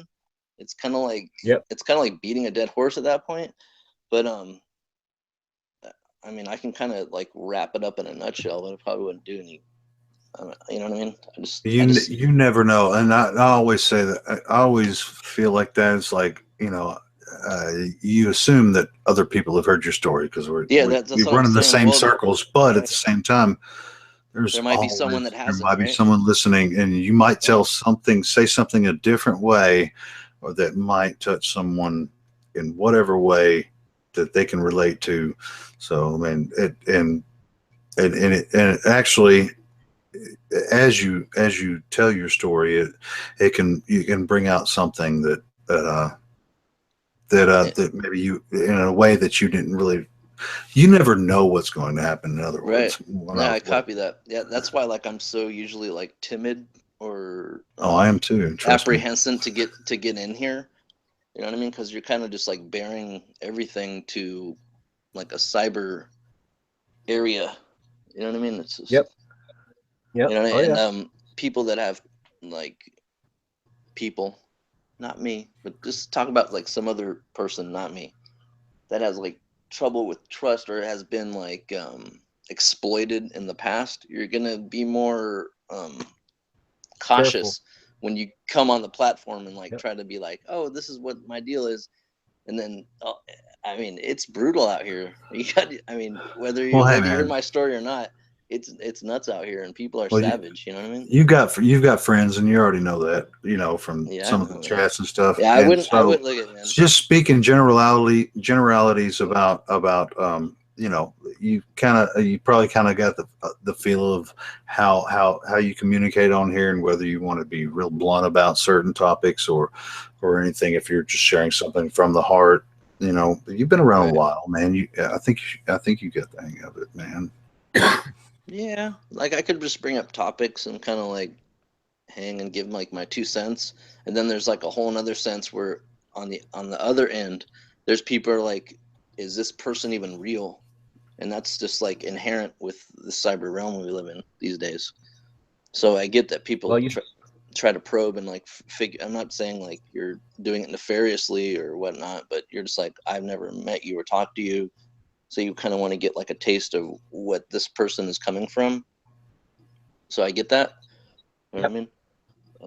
But on the other hand, you have to also, it's just a balance of all things. But I'm not trying to get all deep on you guys. Dang. No, dude, man, what do you think this is about? Conversations. Come on. be real with us, and we'll be real back. Okay. Hey, it's all real, baby, all the time, man. Yeah, well, I hear you, man. And you know what? We were talking about this earlier. This is the battlefield. And you know what? Man. We all have to wake up. We all have to wake up, or else we are all doomed. We're going to be the Borg. We are going to be the Borg. We're going to feel like we have some type of personal connection, we have a person that we are, but we're all connected to the Borg. We're already there, kind of. No, we are already there, but people like us can see it's that. The last stance. Yeah, damn right. That's why I'm standing up, motherfucker. I don't want to be the Borg. Yeah, it's what I'm saying. You know what I mean? Back to the hills and start farming. You know what I mean? Run to the hills. No, I ain't running the hills. I'm running. I don't know, man. I'm gonna be like the Matrix. I'm coming fucking Neo. Well, that's in the middle. I'm gonna blow that shit up. Oh, let me bring this back to a different perspective. I know a lot of people don't agree on where or what, whether it's geo or helio or spinning or stationary or turtle shell, torus field. You could go on and on, man. But of course you could. Here's the thing, man, is I've been putting this comment in lately in any chat. Maybe we need to stop observing in 3 dimensions. Maybe there's another, you know what I'm saying? I don't know about how your dreams have been going lately, or if anyone's a dreamer in here, but I think dreams tell a lot of what's going on and what you're dealing with, maybe personally or spiritually. Who knows? I can't tell you what you're going through, but I know what I'm going through. But I think that a big problem is our us as where we are in this realm, trying to observe things in 3 dimensions. It's obviously there's a lot more than 3 of them, and we're just waking up to another, and it might be implemented or forced. I don't know. You know what I mean? Yeah. You know what? I actually think that it's different for everyone, just like it always has been before. Like from before finding about, flat Earth is a pretty freaking deep topic. But prior to finding that out, we all have had our own paths, and especially people that even find flat Earth. Most of them have already been some type of skeptic or truther, prior to finding the topic, or else they wouldn't even look into it. So we've all had our own paths, spiritually, or there's a lot of atheists that have found flat Earth and they're not atheists anymore. So you bring some of your philosophy in. So we are trying to, it's really a difficult thing to figure out how to meld this all together without offending each other, or and to build it into something that just to expose the total corruption and lies and deceit and the the end of the beginning and the beginning of the end. And I don't freaking know, man. It's like, I kind of don't want, if this truth were to come out, the way that we don't even have an idea of what the implications are, because we actually have a functioning financial system, even though it's totally bankrupt and absolutely less than, trillions of dollars broke. It's still functioning. If everybody figured out this truth at one time, which, truth is truth. You can't stop it, but man, okay. So that would be another opportunity for the elite to manipulate us into another situation, which would be like Red Dawn or something, it's just like, what, on your mailbox? I don't have any That's what I was saying. Like, it might not be on your mailbox. It could be on your, like you heard this whole, like, they got a dot on your mailbox. It's red or blue or green or whatever. You heard that thing, right? No, I haven't heard that. Oh yeah.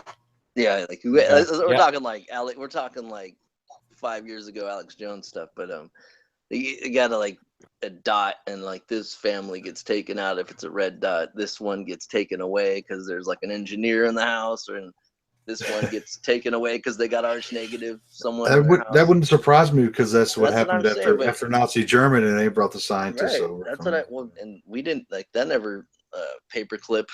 We didn't like really leave that behind. So what do you call it? It fascinates me that whether people believe in whatever model or whatever you're living on, that all these type of creative outside thinkers and questioners and whatnot have all been corralled into these little tiny spaces in the interweb or net, which you can call it. You know what I mean? And it just, and a lot of us like, and then you'd be like, and then the paranoia goes on, and it's like, oh, what's this person doing? Like, are they here just to troll? Are they here to F with people? And then some people just might be having like, ish and giggles or whatnot, but it seems like there's a collective of likely minded people that have, and you can call it an algorithm or whatnot, but eventually we've all like been segregated into these little tiny pockets of cyberspace. And that's kind of hard to deny, no matter what you what you believe in. You know what I'm saying? And that's true. And that's kind of even though we are bouncing brilliant ideas off of each other and learning so much from each other, how far can that knowledge go past this point? And I do believe that there are more people coming in every day, and some drop in, some stay for a while, some leave, but some stay for it's longer. It's like the rest kind of dangerous in here. Seriously, you know what I mean?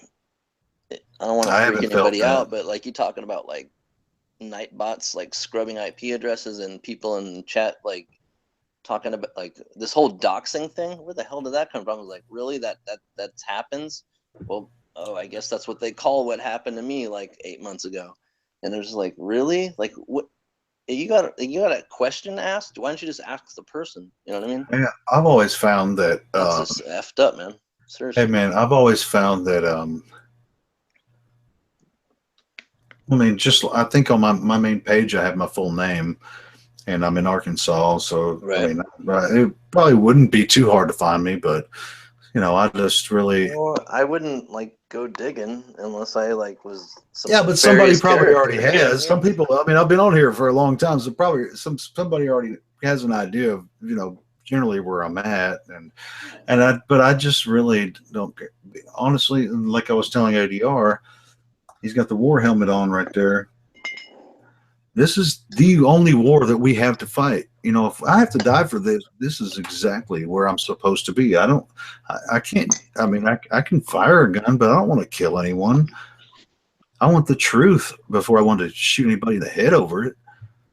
Let me come full circle on you right now. When you guys were talking about you guys were talking about religion and spirituality and stuff, and I kind of typed something in there. Not sure if you saw it, but I think everyone's got their own way of understanding and coping and realizing something.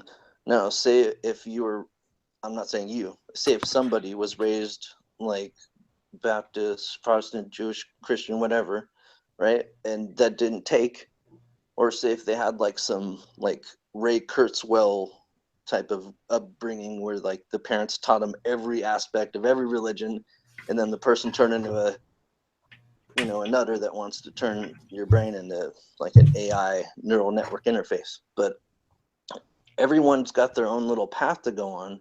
And say if like you experienced or I experienced something, I'm not saying it's religion, but like say if I actually found something and I labeled it something to make my brain understand that, you know what I'm saying? Because I've gone through this like every which way, you know, try to debunk my own salvation. But you know what I'm saying? But I mean, if I had something that happened, it's hard for me to. I'm not going to shove it down anyone's throat. But and on the same page, or on the flip side of that, I don't really agree with a lot of the stuff that brought me to my understanding of where I'm at spiritually today. You know what I mean? But that's just me. And I'm, you know what I'm saying? I'm not here to preach or, you know, make anyone think it's this way or that way. I just respect everyone's views, and we're here just figuring it out. You know well, you know what? I think that you coming on here and saying that is exactly where, like, you know, I've been a fundamental Christian for a long time. I've learned how to listen to the Creator. I don't understand it that way, the Christian teaching that way anymore. And I'm coming out now. I'm not a Christian. I got saved. I got baptized in the Holy Spirit as a Pentecostal Christian, spoke in tongues, all that stuff for many years. I don't practice that anymore. I don't feel that way about it. But can I stop you right there, or do you? Yes, yeah, sure. Ask me a question about that. Like, you say you got saved. That's probably like you can get saved like just reading the thing out of the the Bible. That it's like a short scripture. I'm not like a theologist in any means, but if you made like the outward show of like being baptized, maybe with brethren or getting dunked in some water somewhere. Yes, I got baptized. Whether that happened or not, at some point you just said you were saved, right? I want to ask you, did you notice anything happening like that was undeniable to you? Absolutely. For like 2 weeks, I felt like I was walking on air. And it was one of the most amazing experiences of my life. It was incredible. And this is where I get into the weird part is like, is it like, and I'm not trying to like base down on any Christians, because I've always been kind of like left field when it comes to this, but I just know what I've experienced. And like I said, I'm a highly analytical, I dig in the thing, meticulous, right? I'm just like, did that really happen? Was it because I was in this environment? Was it because this outward thing that, is it cycle? Is it, what do you call that? The medicine. What do you call that? It's a medicine. They give it to you, and then like what do you call that thing? It's like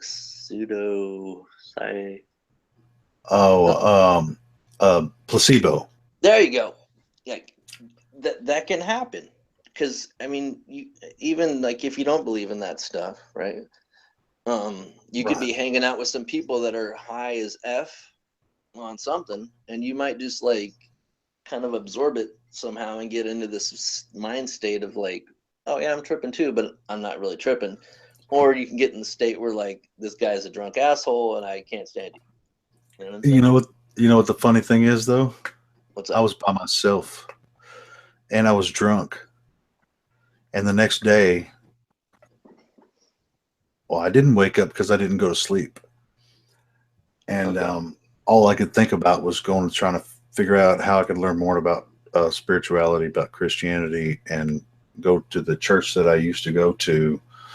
And within a couple of weeks, I was, full time. I was like trying to find Bible studies. I'm talking about, I was on meth and I was by myself, drinking, smoking weed, meth, everything. And just, I flipped on TV and there was a preacher, but it wasn't necessarily what he said. I felt it was just the timing. And so this is where I kind of have a problem with people that haven't experienced something like that, where I have experienced profound spiritual experiences through my life prior to that as well. Prior to being saved, right? Yeah, what at that point I called being saved, because I became a Protestant saved person at that point. But I had some profound spiritual experiences before that as well. So I don't know. I guess I'm just probably more sensitive to it. And so it's really hard for me when I begin to talk to someone that has never had an experience like that, or is like an atheist. I know if I was getting into I went on the debate channel the other night, and and I've been on the debate channel show before and try to bring up some, something about the Bible or some type of like spiritual stuff. It's just like, shut down. And that can even happen. You got attacked. That can even happen with. Well, that's you get attacked for everything on those channels, but even sometimes on the the flat earth stuff, you get attacked for some type of spirituality, because people have not experienced it. And so they don't really know, you know what I mean? They don't know for a fact that there is something beyond the physical. And I'm not saying, I just really feel like there is so much, and I don't know. It's hard to explain. I get you, man. And a lot of things, like, we might have labeled it that way, our salvation, or like your enlightening or your awakening, like to put a label on it, because that's the only way that our human minds can possibly put like an understanding on this. But in my opinion, it's way, way farther beyond that. That's why I always say, stop observing in 3 dimensions. There's like a lot more facets to what we're dealing with here than just like A, B, C, D, you know what I'm saying? Like atheist, whatever, Christian. There's like 7 religions, 7 races, whatever, something around there. Don't quote me on that, but we're always trying to put labels on things and understand what's happening here. But it might be like, I almost said quasi, so I'm not going to use that word. Well, I've always, honestly, guys, we're all set. That's why I mean, was it dude? I don't spill your blood on anything. I know that dude the other night got cracked up, man, when I told him. I said, well, I guess we just need to write our blood over a tent and run to the glory hole. Yeah, don't do that shit. Man. It's all bad, dude. Doing that shit. All bad. In my opinion, like you might like go ahead and hey, I agree with you, but like, in my opinion, that's just like fucking opening up doors you don't want to see, man. I had some bad experiences when I was younger, like messing with freaking books and weird shit. You know what I mean? And that shit's real. Like, and you'd be like, okay, so let me ask you a question. You got people that are atheists putting 666 in chat signs and shit, right? And talking about, pardon my French, talking about like demons and all, and doing the horns and reading into this esoteric knowledge, but you don't believe on the other side.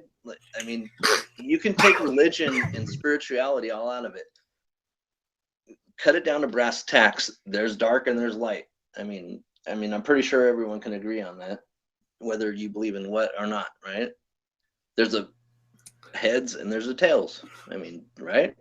Yeah. Every coin, possibly, maybe, hopefully. Yeah, but there are so many different labels that people exactly put on them. That's what I'm saying. And is that by design? Is that just to keep us all like running around in like an ant race, or you know what I'm saying? I think that it's a natural tendency for us to try to differentiate, but at the same time, I believe that there are forces of good and forces of evil, and they exist in another realm or dimension, a spiritual realm or dimension, you know, that we have connections to if you're actually looking for it and willing to accept it. Which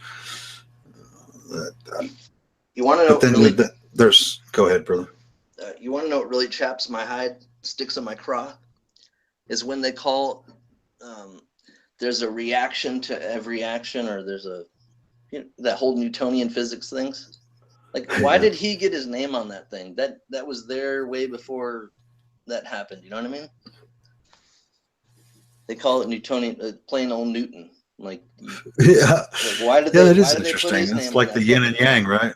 That shit happened like way before that dude was even, a thought. Like in this. Well, that's just a thumbnail compared to all the scientism it's ridiculous. Scientism load of bullshit that they gave us all these years. And it's weird because they put their little label on something, or whoever they are. But you call it the Jesuits, you call it Illuminati, you call it, Glovers, Splatters, Donuters. But it's just I don't know. I think we just need to. And it's weird when you talk about like it. Oh yeah, you believe that you were saved by like a Jesus Christ entity, and then you talk about like elevating your consciousness, and you're just like, what? Like, I'll tell you this: when I got saved, and I practiced it for so long, I could have sworn, would have laid down my life saying I would never say I'm not a Christian ever again, ever. I mean, I would have promised to everyone. But I said it earlier, and this is the first time I've professed it publicly. Well, may I interject? Did you have like a feeling where you were at before that happened? Did you already know there was something, or you don't have to call it Jesus or say you're a Christian, but did you know there was something? Oh yeah, there is definitely something. But it took me it was a very long process to come to this conclusion about what was happening. At this point, I get what you're saying, D.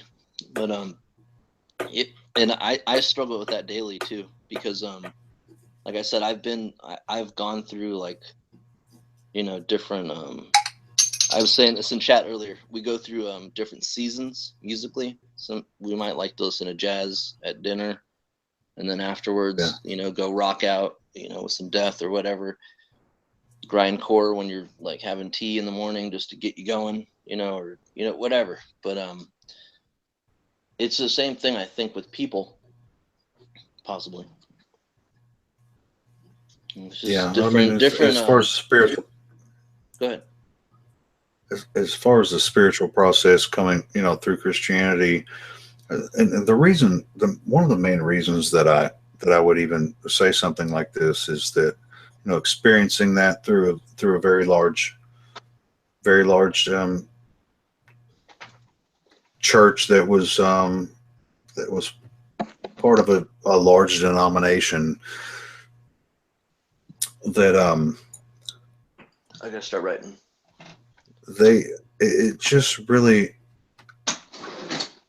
once I really got into studying the deeper things of the Bible and into and discovering, and you know what's in discovering the connections to Babylonian tradition, and especially the Israeli connection to Babylonian tradition, in which, the Old Testament does expose them for what they were doing, and come back around, and through the book of Judges and through the prophets and everything, that definitely does expose them for what they were doing. And what's genius about this whole? I'm sorry. May I interject? Yes, definitely. Yeah. What's nefarious and genius at the same time is that this was written into the text, which is like, this is gonna happen. There's gonna be some point in time where you're gonna deny everything by all the wealth of knowledge that has come out of wherever. I'm, like I said, I'm not a theologian, but I know it says that in there somewhere, that you're going to deny everything. You're going to be questioned. You're going to be ridiculed. And especially in this day and age, I'm not going to get all weird left field, but www, the VOV thing, and your IP address might be the mark already. Like, you just signed up for I'm going to get $135 a month cable bill. Well, there you go. You're there with your soul, and every kid that watches it in your household. But that's kind of way left field. But you know what I'm saying? It kind of ties in, but I don't know if I want to get that deep into it. That's what I'm saying. But I mean, we're talking about it's written in there as a self-fulfilling prophecy, whether you like it or not. You can kind of correlate it to what's happening. Whether like I said, I'm not a super religious crazy freak, and even when I was saying, I still was struggling with a lot of stuff that was said, and a lot of people and a lot of entities within churches, which is more religion than spirituality, because I was already on my own path before I was saved. You know what I'm saying? And that was pretty recently. How many maybe people, 8 years, 9 years, regular people in church, besides the pastor who had to study the, to do a sermon the next week, he had to read the book, to have a sermon, and he had to know all that stuff. How many people inside the church were really adamant about learning the Word of God? This is what I'm saying, man. Check this out. How many? I'm going to tell you right now. I'm going to tell you how many were in my church. I don't know about yours, but check this out. I got in some trouble, right? I had to go to a ranch, right? They're just you want to do 7 years in prison, or you want to go do this ranch thing where you go feed emu and donkeys and llamas and raise turkeys and potbelly pigs and shit. And I was like, okay, sure. Okay, I'll do that. And then I went there and I was totally skeptic, of course. I walk in the door and they're this, and one of the guys is in there. He was his dad was one of California Hells Angels chapter member, whatever, but he was saved also, did a bunch of years in prison. But he's you read the Bible, you know Christ? And I said to him the first day I got there, I said, is that where you find Christ? And he's like, what? But anyways, while I was there, I just found, different understanding of things. But I gotta start writing notes down because I kind of get sidetracked. But you were saying something. My bad. Sorry to let you down, guys. No, you ain't letting nobody down, man. You're sharing your story. That's exactly. Yeah, I had you're kind of going somewhere, and then I got sidetracked. My bad. Well, I'm basically, trying to go ahead, basically, Adrian. you got in some trouble. You got sent off to a ranch. Yeah. Well, I chose to go there. Sure. And what you were going to tell us was how many people were in your church that were actually looking for spirituality as opposed to going through the practice of religion. Who just said that? ADR. Thank you so much, brother. Hey. Anthony, by the way, my friends call me Tony. So my whole moniker is Anthony Dean Russo. That's all the ADR stands for. ADR, thank you so much, man. I appreciate you paying attention, man. Okay, well, while we were getting saved, like you had to go through like we had a home church, right? We'd have to drive all the way down from the ranch up in like the northern hills of like California, some mountainous range, drive down like 45 minutes down to the valley to go to this one church. And that was like our home church or whatever. Before you could go into the main sanctuary, which is like where everyone plays the music and it's all fun, disco lights and whatnot. You know, it's like you get to start talking to people and stuff. And we had to go through like 16 weeks with this one guy. And this guy actually later on, after I had stayed there for almost a year, he tried to bestow like a box of books, of research books on like the person that ran our ranch. And he's like, go pick up these books from like that guy that works down there that tries to anoint people with oil and whatnot. And it turns out this guy didn't want to hold on to his research books anymore. And being the curious guy, I opened the box. And every single book was about like demonology and all sorts of like this weird esoteric shit. And I was just like, well, this guy's like having just as much trouble as anybody. And he's like in a high position of the church to save people that are like broken down to nothing. And they always use this saying, like, when you have pride, it's hard for Christ or God or whatever to work from there. But if you're totally broken and downtrodden, Christ can work from there. And that shit always just rubbed me the wrong way. But in the same sense, I saw this guy who was like in charge of like helping people that were going through recovery or out of jail or prison or whatever their shit was. They had to go through this little room in this giant church. But the guy was actually like, you know, studying all these like fringe topics of demonology and whatnot. And which was really weird to me is like, why did he try to give like the person that ran like the Christian camp like church ranch that's up on the mountain, like he's like, oh, I'm here, have all these demon books. Like that shit always weirded me out. I was just like, well, that guy was obviously didn't want him anymore. But you can't just like adopt like used demon books. Don't even handle them in my experience. Bad news. But it's kind of weird. That kind of went left field on you guys there, but no, but yeah. that is really interesting because I've never experienced something like that in my experience after I quote unquote became saved. I actually was trying to find the deeper knowledge, that was in the Bible, and nobody really, except for people I found on the internet or on the radio or whatever, would, indulge me in that. Nobody personally, you know what I mean? Right. I mean, the only way I found the deeper teachings was through media I found on the internet. And I made some great personal relationships, also messed up a few. They messed up a few with me. I mean, that's just life, but copy that. But to hear that somebody that was supposed to be one of your spiritual advisors, in Christian faith was looking into demonology and stuff, which was highly discouraged where I was. So that's very interesting. Well, yeah, it was like a non-denominational church, but seriously, like when I look back at it, I remember when I was at that ranch too in the early days, these guys would come up and they would do like a Bible study like once a week. and we'd have different people on every night of the week, right? And these one cats come up, and once they started getting to like all of the stuff and like flat and different like, you know, realities of where we're living at, these 2 guys came up there, and they were talking about ice core samples from like Antarctica and the real age of the Earth, and they didn't want to like come out and be like, oh, yo, it's like this. But when I look at it in retrospect, I'm like, oh, those dudes were like doing some heavy research, but they just didn't want, you know what I mean? They were just like planting seeds kind of.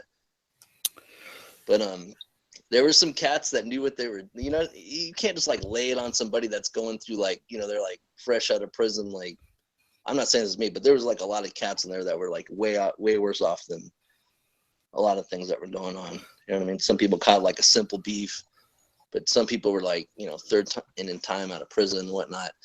And you can't just go laying on like, oh, it's like this, but they would play like videos about like, you know, the reality of how old the Earth is, and these, you know, and ice core samples, and shows pictures, and just, you know, and it's like, okay, this is supposed to be a Bible study, right? But I was like, I'm digging this, you know what I mean? Right. And I was into that kind of stuff, but nobody else was. And I was looking into that like, type of information. There, but they're stuck in their little their suit, and they might have like, it's a social club. I mean, church is a social club. Yeah, I mean, they're temples to Baal. They're temples to Baphomet. Possibly. They have steeples on their church. Well, that's what I'm saying. Like, that's what I'm saying. Before I entered there, I was already struggling with things, but I never lost like my inner journey, even though I experienced, you know, salvation or whatever you might want to call it. You know what I'm saying? I had my experience, and I can't deny it, which is, I've talked to what's his name, Ron, Flat Earth Alaska. We had a really long talk one time about, I invited him to this hangout too. He didn't respond. Yeah, I don't know, like, I've only talked to him a few times, but we had a really, really long talk one time about like my experience and like what happened.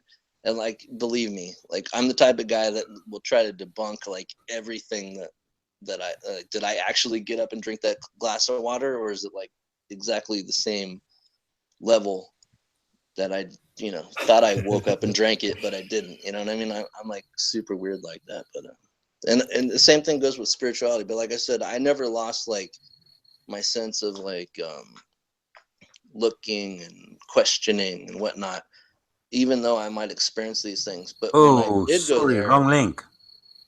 Hey, Vincent, what's man, up, what's buddy? up, dude? Hey, what's happening? Jump in, jump out. That was hilarious. He's welcome to come in and talk. Is Vinny dropped out? He dropped out. Okay. He came in. Oh, sorry, wrong link and jumped out. Don't let me get names in my mouth. Shit. But hey, I was wondering, because I was gonna put it out there because it just popped out of nowhere. But Poncho, like, I don't know why the channel name. I stopped kind of like going there. I'm just gonna say this. No one has to answer. But he was gone. He took a hiatus, and then he came back one day. The first day I saw him back, he looked amazing. I don't know where he went. Yeah. But damn. I know where he went. He went to an insane asylum. Well, Yeah, he went to an looking really good when he got out. You know what I'm saying? That happened to me when I went to freaking Restoration Ranch. You know what I'm saying? I looked really good when I got out. Full circle. All right, on to the next thing. So, No, we're going backwards. We're having a discussion about our experiences in churches, right? Right. Now, you were saying, well, I mean, I had some great experiences, you know, being inside it was a large church, but at the same time, it was there were several people that I made, you know, friends for a lifetime, in their brothers and sisters, that no matter what, they will always love me. You know what I mean? And but so, as far as like something like you were talking about, the you know, finding out that you're, you know, one of the leaders there was delving into, you know, whatever. I don't think he was doing it like on a bad term. I think he's just like a researcher like anybody else, but he didn't put on like that. And you know what I'm saying? He's trying to anoint people with oil and stuff. You know, you heard of the anointing, right? Yes, yeah. Well, Or I like you do the I was anointing. Pentecostal, man.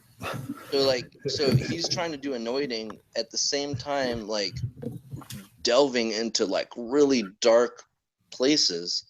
And then while he's trying to save like a group of people, like 60 days, 90 days at a time, 12 people, at one point, like while I was like almost there for like 8 months, they're like, go down to the church and pick up this box from the guy that anointed you. And then I pick up the box, and of course I looked in it, like I said, and it's like and I brought it to the guy that ran the ranch, and he's like, what the F is this? He's like, go take this to the dump or get this out of here right now, which is kind of weird, you know what I mean?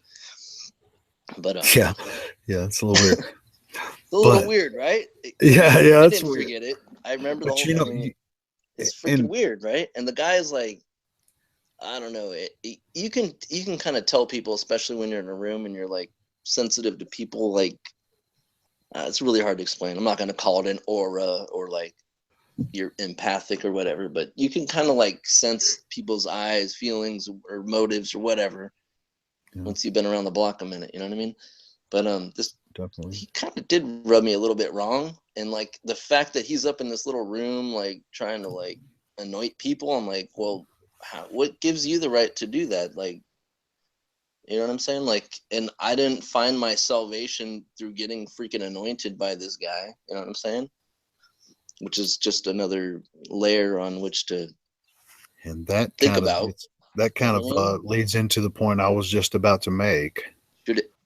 That if you understand true Christian teaching, if you're going to be everything that the Creator wants you to be, who, if you're, and it sounds kind of boastful, but this is what I gathered from Christian teaching. You're the redeemed, and this is where, like I said, I'm not a Christian anymore, but I have no fear of evil anymore at all.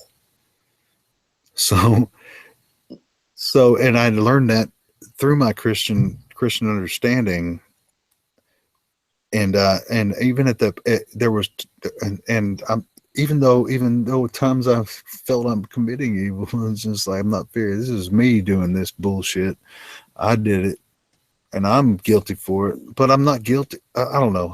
I just, now I'm saying too much. It's getting too late. I get you. What you're saying makes perfect sense to me, because it's super confusing these days. There's so much information bombarded at you from, you could say northwest, east, and south, but I think it's more of like on that chaotic 8-pointed star where it's coming at you from every direction, in and out. You know what I'm saying? But what you're saying, like, you're not a Christian anymore, but say if there was somebody who saved you, do you think they still believe in you? And I'm not like trying to come out like all religious. Well, I feel like I've stepped. I feel like that was a step, a very large step, because I really benefited from learning all those teaching and how to exist in the spirit realm. There's a lot there in the Bible that doesn't just say it like right out. You know what I'm saying? Like, people talk about Bible code and whatnot, and like hidden. You can't understand it, with your general knowledge. You can't just read it and understand it that way. That's another point I was saying. Everyone has their own path. You understand it your way, right? And a lot of the religious paradigms will not agree with you, and you might be I might be rolling the dice too, like coming out and being like, well, I agree with that and not this, and trying to like pick my own thing, like when I was in the camp, or like learning this stuff and being like super involved in church, and it'd be like, you can't be gray. You have to either choose white or black. You can't have your foot in both sides. And I'm like, well, I do that like every day. Yeah, that's what they tell you. It's like, I'm all gray all day. Like, I'm well, sorry. And that's actually what it says. That's what it says. That's what it says. I'm sorry. Like, and if I fall short, like I'm pretty sure I'm forgiven. You know what I mean? But like I said, I'm not like theologian. I just know like my own experience. You know what I mean? And at this point, I have fallen like way behind. And if I think about like fellowship and accountability, which is another thing that I taken into account when thinking about where my spirit or like my even path, even if I was an atheist, who you surround yourself with, which could be, I look on both sides. Are all these people just dancing, chanting in tongues, raising hands and singing songs like a rock band, having laser light shows while they're, doing stuff? Or like, am I on my own path and figuring it out and weighing it out on my own scales, which kind of sounds a little crowley to me, but you know what I'm saying? You know what the answer is? Yes. Yes. Like everything all at once. Everybody, man. It's everything, right?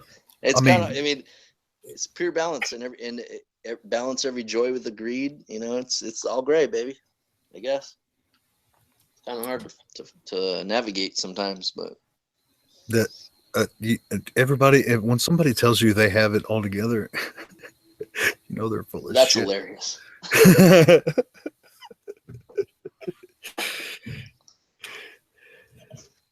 It's what's even funnier is when you tell yourself that. Like, I got this.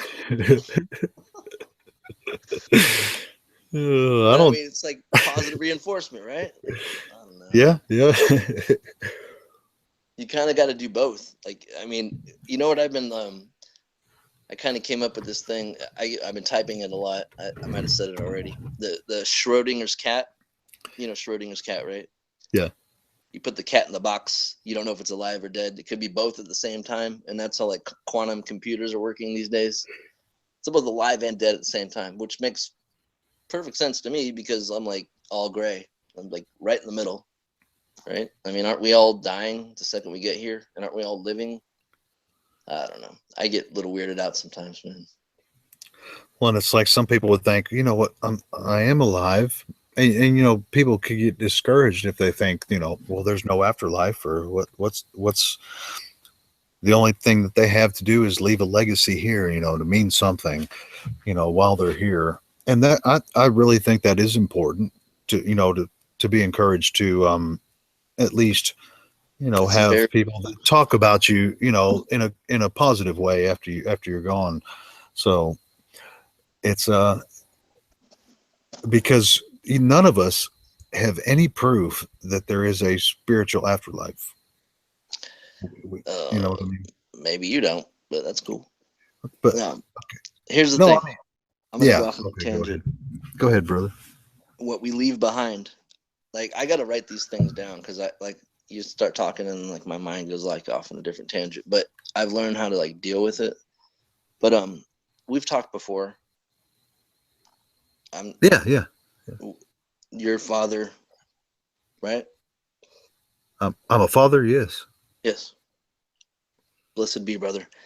Listen, you talk about what you leave behind, whether we leave like an empire of, a Trump castle built out of gold, or do we instill upon our young, like knowledge and ways of thinking, like things that actually might make it through, gold castles being melted down into dust or whatnot, where they have to burrow down. I think that you like not just for you, but just as any father or any parent, like leaving things behind is like what caught my attention when you were speaking. Is it doesn't necessarily have to be like a mountain full of gold, which really helps kind of sometimes. But you've seen like rich people, there might be rich people in there being like, oh, well, yeah, I'm living fat. You know what I mean? But having all the riches might not make you happy, but knowledge and leading by example and fortitude, whether it's spiritual, religious or not, there are things that we leave with our young that they hopefully can build upon. You know what I'm saying? Yeah, definitely. definitely know what you're saying. And that's kind of, that's what I'm saying. I mean, it's kind of cliche to say, you can't take it with you. Whatever you acquire, everything, material that you can acquire here in this world, you can't take it with you. But if you die a meager man or even poor, but there's almost nothing that somebody can say bad about you besides you didn't earn enough money, I'll take it, man. Well, that's what's funny is like, I mean, anyone with like that has a dad or doesn't have a mom, if and a lot in the way that the we've been structured and the way that civilization and humans, there's not so many conjoined unions anymore. There's less mother and fathers together, and there's what I mean. And have you ever seen that movie Idiocracy, where like the smart people just stop having kids? It's my favorite movie. Right? I haven't seen it, but I know the whole concept, and I've seen like every little short clip I can see. Well, it's not my favorite movie, but right. It's one of them. I mean, that's exactly what happened, right? I mean, exactly what's happening right now. I mean, that's exactly what happened. And I don't know if that's by design or it's like, but it doesn't take like a genius to like look at what's happening to see what's going to happen within the next 10 years. You know what I'm saying? We got this freaking neural net thing going. You got AI that's out of control. They're already trying to like figure out a way to interrogate the artificial intelligence that's making medical decisions for patients, and they don't even understand it. It's like off on its own thing, doing its thing. It's like, well, it's already off and running on, like, it's rogue. How can we like bring it into court like if something goes wrong? This is happening in the UK because they're already letting these freaking machines. 70. Let me jump in for a quick second. Shoot it. What's going to happen is the rich people will still have real doctors, whereas the poor people computers. I'm experiencing that right now. I have a loved one, someone that brought me into this world, right? And she's going through like it. There's no way to describe like the inadequacy and what's the word I'm searching for? Like it's just ineptitude. The ineptitude of the doctor. There's like no one's working on the same page. It's like they enter something in a computer and like no one gets a call back and they're like, oh, you got stage 3 cancer? Well, why? And you're going to get this whole team of people to work on you, but everyone's on a different page. And so I'm at the point where I'm thinking like, well, maybe these things are like, well, what's her probability of success of even like beating this thing? And how are we going to spend our resources depending on what the bank is and like how much we have to spend on that and like this amount of people. And these things are already freaking doing it. They've been doing it for a while now, and it's already run a tangent. You know what I'm saying? So we go back. Go ahead. 70. Let me interject another quick second. The goal of modern medical care is not to cure anyone, but to make them comfortable while their malady overtakes them over time. That is the current state of medical care.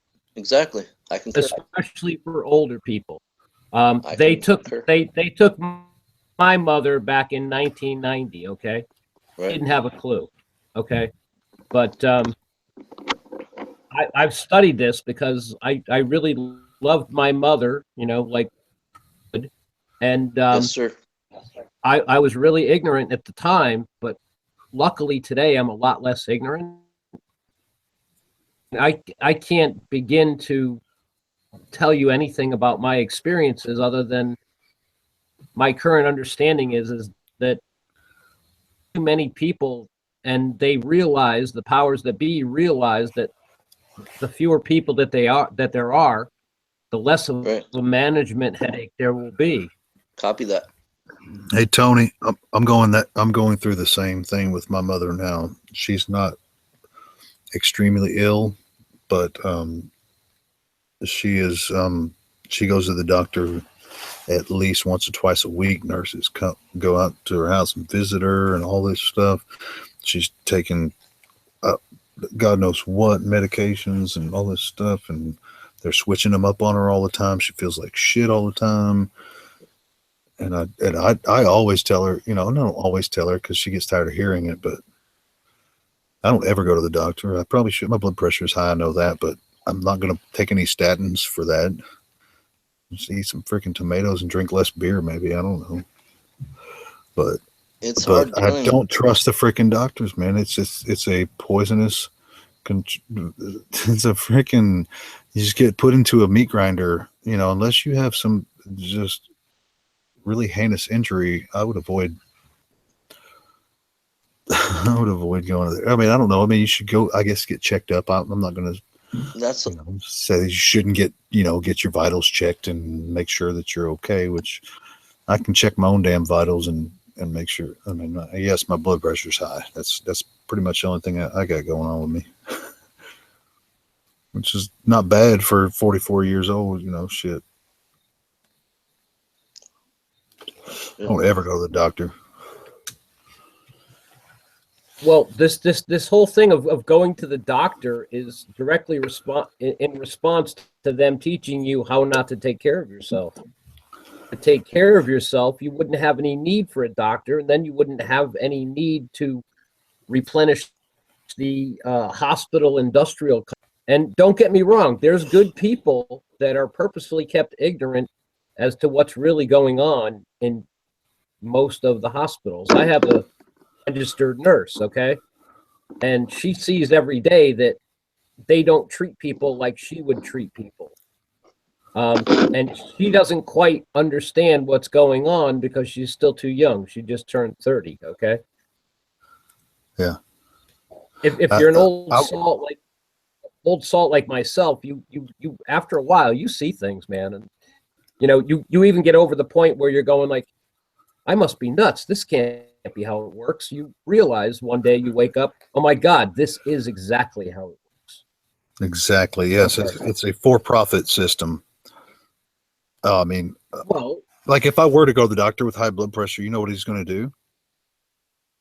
He's going to prescribe me a statin drug to get my high blood pressure down. And I'm not going to take it. Yep. So there's no point in going. So, and I'll just be spending money. They give you, there's so many, no. Yeah. For any drug, so many deleterious side effects that you're actually better controlling your own diet and taking responsibility for yourself. How can I stay healthy longer? And that doctor, that's the last thing he's going to tell you. The last thing. Well, he might just say, eat less salt. You should probably do this. You should probably do that. But we'll just put you on these drugs. And when the side effects kick in, we'll put you on another drug to take care of that side effect. And cha-ching, cha-ching, right. Cha-ching. Yep. Right. Yep. 3 sons.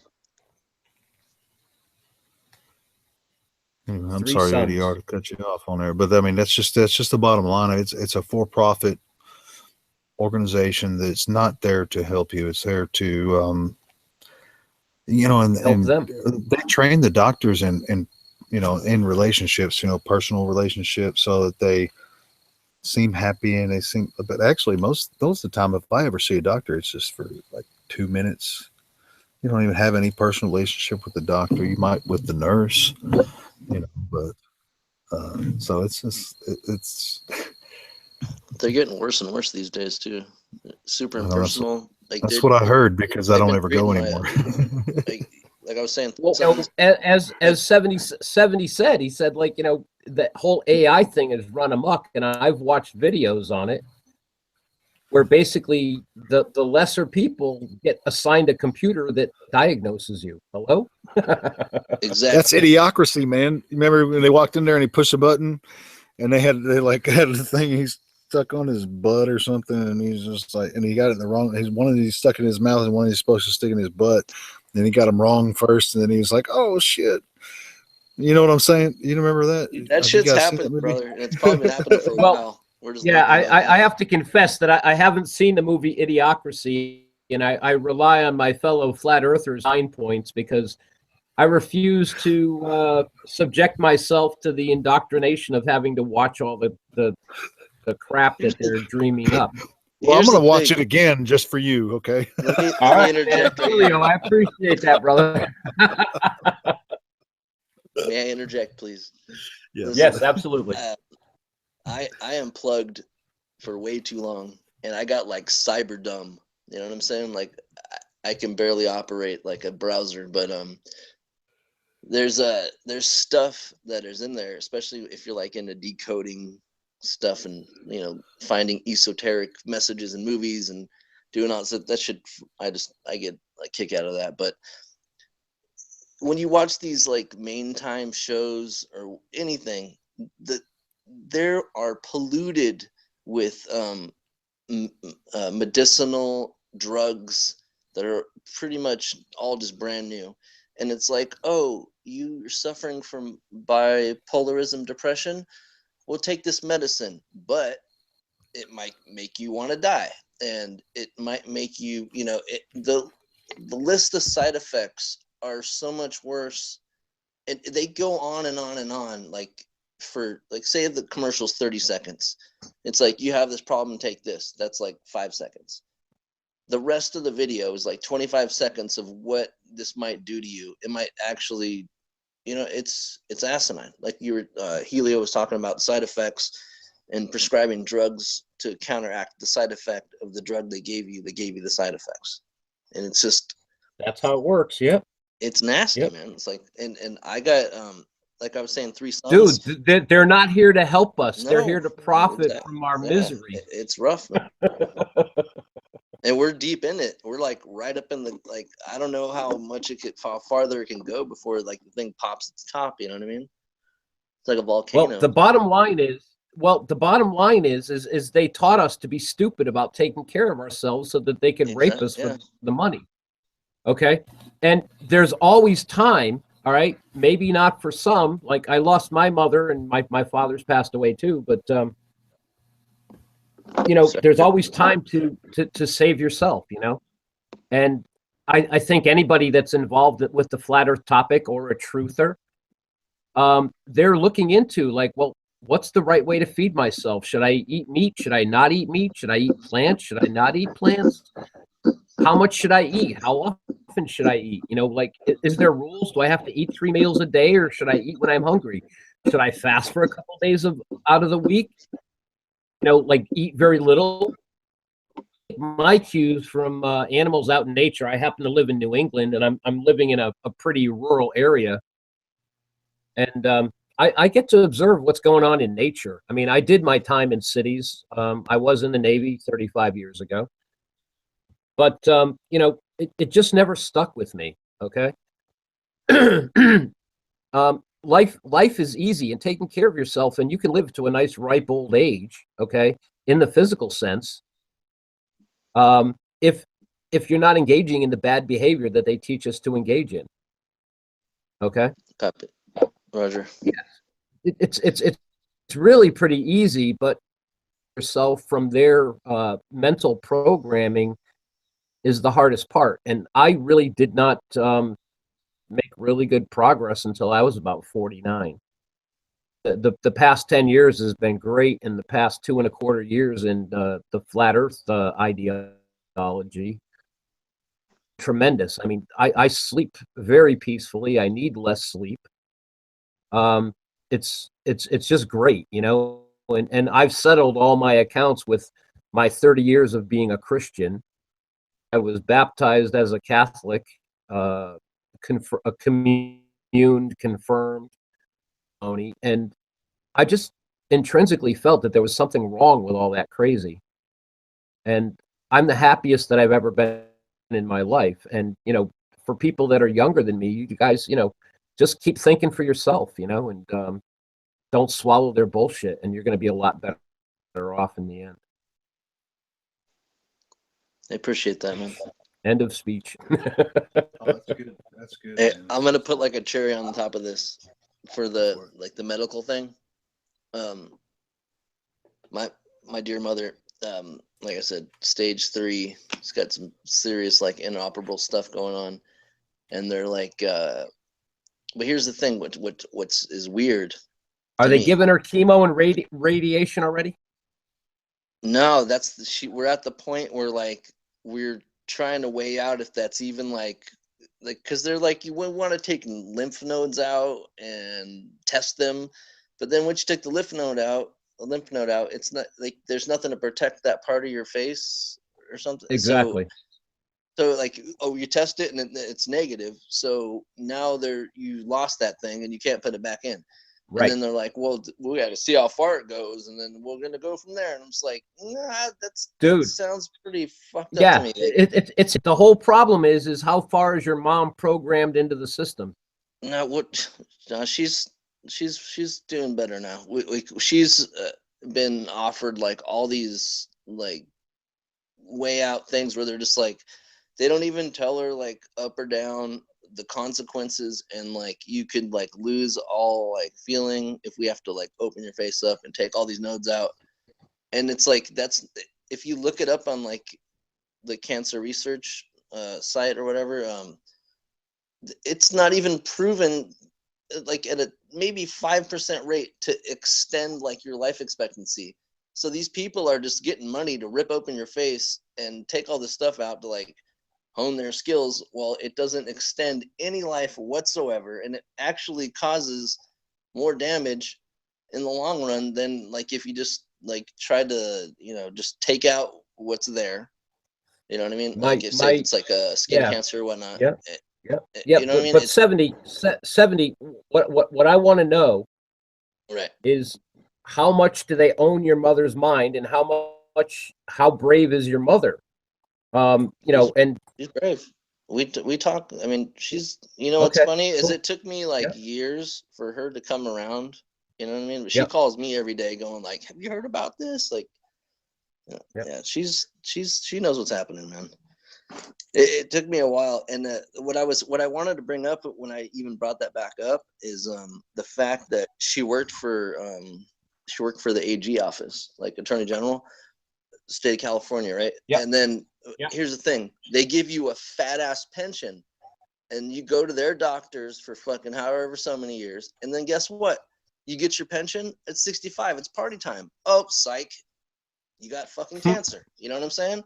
And it's just like, was that by accident? Like, I could be all conspiracy tarted out, but I mean, it just, you know what I'm saying? They don't have money to like pay all those freaking pensions out. So, you know what I mean? And the doctors are fucking shady as hell. I mean, it's hard to ignore, and she knows what's up. I guess. You know what I'm saying? It's and I mean, we document, you know, but I even feel weird about talking on this little device I'm talking on. You know what I mean? I hear. We talk about like, oh, you got dry skin, like on the phone, and then the next day we got like YouTube fucking videos going, oh, you got dry skin. Oh, try this lotion. Oh, you want to cook like artichokes, and you know, it's like in steam, and then all of a sudden it's like, I didn't even type that. It's like, it's, you know what I mean? These things are nuts. They're off the chain. It's like they're gone rogue. It's only a matter of time. Yeah, trying to be all doomsday, but shit. No, I understand, but basically you have to, and this happened to me over time, is that I was fully within the system for a long time, but the only thing I can offer you is that there's hope, and what you do is on a daily basis is you remove yourself as much as you can, steps, and over time, in reasonably short order, leaving the system increases day after day, and it gets easier to leave it as you practice leaving it, if you get what I'm saying. There is a perfectly good life available to you outside of the matrix, which they're trying to encapsulate everyone in. Okay? I mean, there is still a genuine life out there, okay? And I'm an example of it, okay? I concur. Yeah, so, you know, always keep up your hope, because that's what they're working on. That's what they want to break. you to capitulate. They want you to give in to them, period. All right, go ahead. I'm sorry. I appreciate that, Tony. Yeah, cool. Yeah, it's rough out here, man. Ain't no denying it. Well, it's rough everywhere, but this is like, you know, I'm not going to say it's a last chance, but it's high time that we started conscious about how things work. And for the last 2.25 years, I've been doing that within the flat Earth idea. I used to get horribly depressed, seeing, you know, what's going on in the world. And this all started out as a little child. I was born into basically shame. My mother and father, my mother was previously married to someone else, and my father came along. He was in the Air Force and produced me. So I was the reason why that these two people were getting all kinds of shame from society, because they produced a child. And my mother, like church, was basically for being a divorced woman. So, I mean, you know, the madness just is incredible. But I had to grow up under this and the aggression that my parents showed to each other as a result of society telling them that they were not good people. So they had to grow up and realize that, well, we're good enough people, and maybe society is a little messed up. But at the same time, they had like 5 kids, and the kids were expected to conform to the norms of society. It's just this incredible ongoing hamster cage operation where people's minds, before people have a chance to get off the ground and think for themselves. Yeah, it's quite disgusting. At the same time, it is our reality. We have to, I don't know what we have to do. Either we conform or we regress or digress or progress. It's a very tough thing to figure out, and especially in your common relationships with people at this point, knowing how corrupt the system is, but watching them feed into it, and actually like I was in a chat. There was I don't know if it was IPS or someone. There was, you know, people would say, you know, what if it is fake? You know, whatever the news, whatever fake, false flag stuff. What if it is? You know, that, you know, people don't have anything to do with it. If you watch the news and you believe that shit, you are complicit in the big lie. And you are part of it. If you believe it, then you're talking to someone else about it, and you completely support it. And whatever else they say on the news is going to affect you in that way. If they put some type of fake material on the news and you believe it and accept it, then whatever news might come after that you believe and accept, then you're going to it's going to affect you and the rest of your family. And if you're not looking for these kind of things, it probably will benefit you because you're exactly where they want you. But if you're looking at it and calling bullshit on it, you're not going to be very comfortable. So. Yeah, but we can take a lot of abuse, but it's my contention that you're going to be a lot more comfortable calling it out. Oh, I'll call it out, but I'm saying, but people won't listen to me. They still believe it's real, and then they base their life around, you know, whether or not that news story was real that they saw.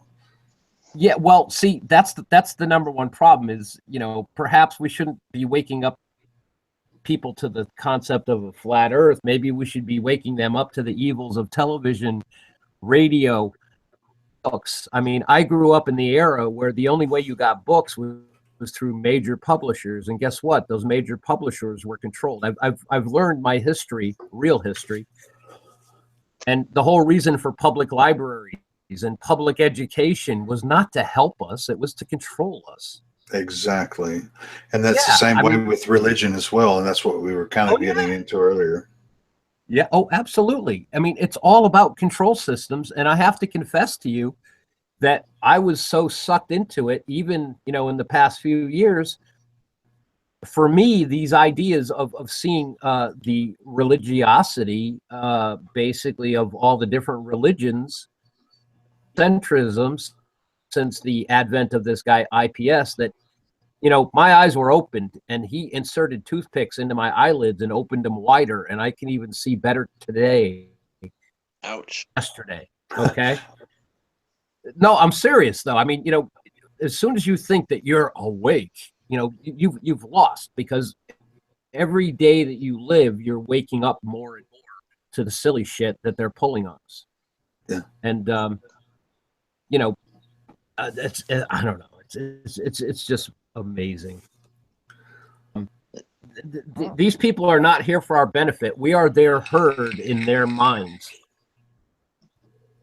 People might be thinking they're doing economically well, and you know they have their life together, but guess what? I mean, the whole money system, religion, okay? Yeah, they'll watch.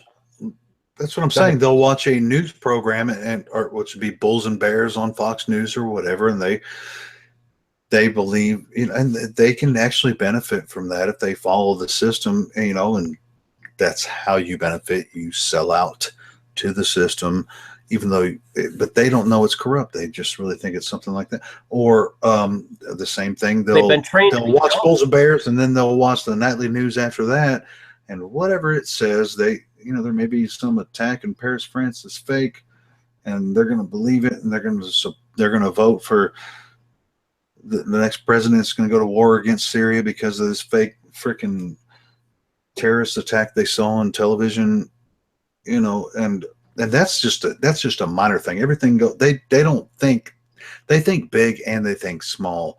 So it's all already, you know, been prepared for us. You know, all our decisions are already thought ahead of it. And even us talking now on this live broadcast, talking about, you know, exposing their deceptions, is they already knew that we were going to be doing this, because they're and I don't know, they're already listening to all of it. They know who we are and all that shit.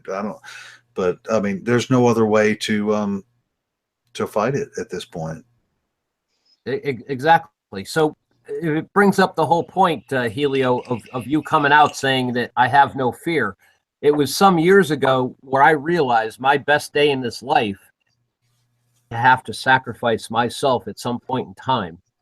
Okay. And I want to make it the appropriate point in time. And my idea of living a great life is taking bastards with me. Okay. Yeah. And you know, that's boiling it down to the very basics, but that's how it goes. Other good in the meantime, well, that's just great, but you have to be willing to give totally of yourself that you think is a proper cause. Well, I'm kind of still trying to figure out how to get what little knowledge I have on the subjects out there, and to the system. I really look at it, and the system goes deeper than I can even put in words. The system that I'm describing, the corrupt system of control, I can't put it in words. I've lived it. I've lived it, brother, and I've studied it for the past 25. I know exactly what you're talking about. I got some good news. That's good. That's good. I got really good news. Okay. Check this out. Back to the three sons. Okay. Sure, we all came from a human mother, father. We might have lost some. I have definitely. Tony has. Helio, Dennis. No. Listen, if you look even just at the panel, we have probably, roughly speaking, generations of people that are at least aware of what's happening on some level or not, right? Oh, yeah. I think we went through our birth dates earlier, but we don't need to rehash it. But it looks, and I see this a lot. I'm sure you have too. A lot of younger people are coming onto this, and so that's good news in a sense, right? Well, I'm very happy with this conversation tonight because we've got 13 people right now. We had 15, upwards of 18 people to us talk reality. Okay. And, we didn't change the world tonight, but we started. So, and there's millions of other from time to time that I'm aware of and many that I'm not aware of. And the reason that people have these hangouts is because they care and they want to express themselves. And I think it serves to really buoy everybody up that's listening. And, this thing is going to get recorded and somebody is going to stumble across it and go, motherfuckers, they're right on. So I think it's a win-win tonight. Or at least a part of our conversation is going to connect with them in one way or another. Absolutely. Because I really appreciate you guys sharing this time. I haven't been on in like a long time. You know that, D. And Tony, it was nice to meet you.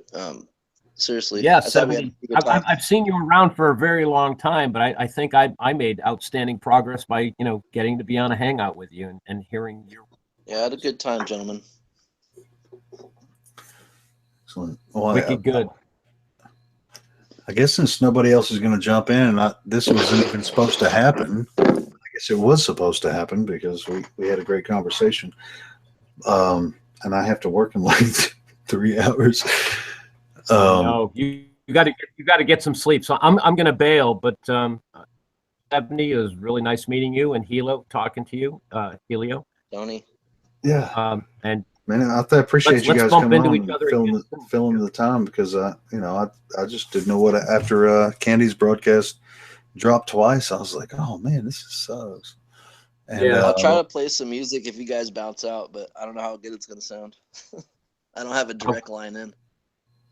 Oh, you're a musician too. That's cool. Yeah, I don't know. There's so many creative types, so that's cool. I say that I play an instrument, but oh well. 2 out of 3 ain't bad. You speak very well, man. Don't worry about it. That's your instrument. Yeah, man. Thank you, Tony, man. Thank you for coming in. I really appreciate it. Destined to happen, man. So whatever. It's all good. Yeah. You gonna play guitar? Get you guys some battle helmets because it's gonna get rough.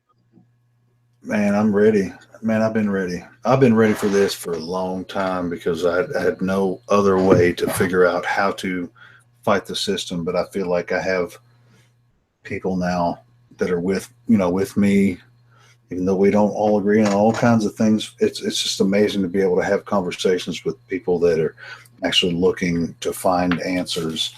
And at the end of it, I mean, okay, so say we take them down.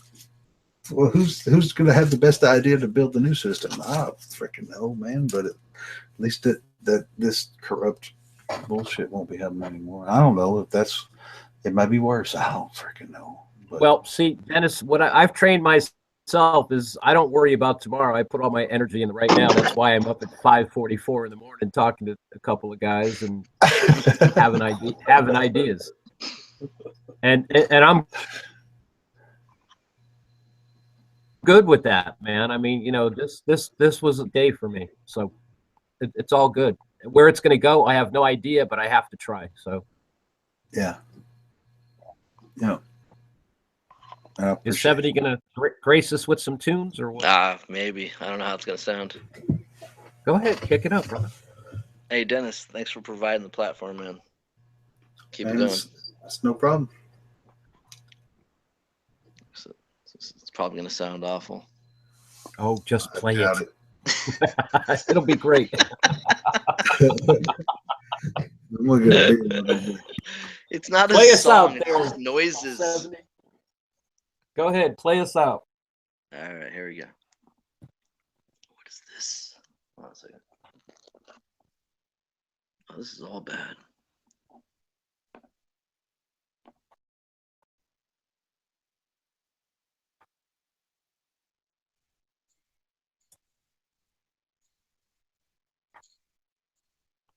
Can't get my camera on. There we go.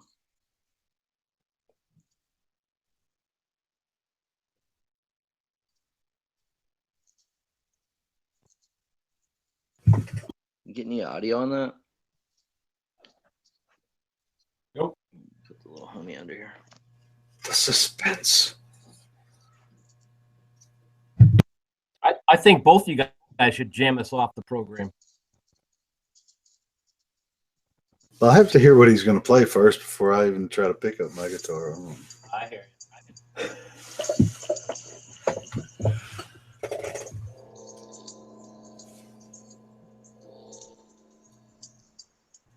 What you got there?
It's about to get for the nest. What? Standing.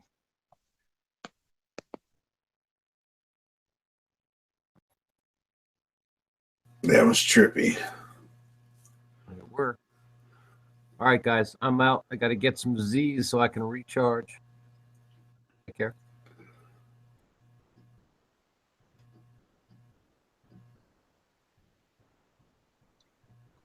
Hey, what happened there?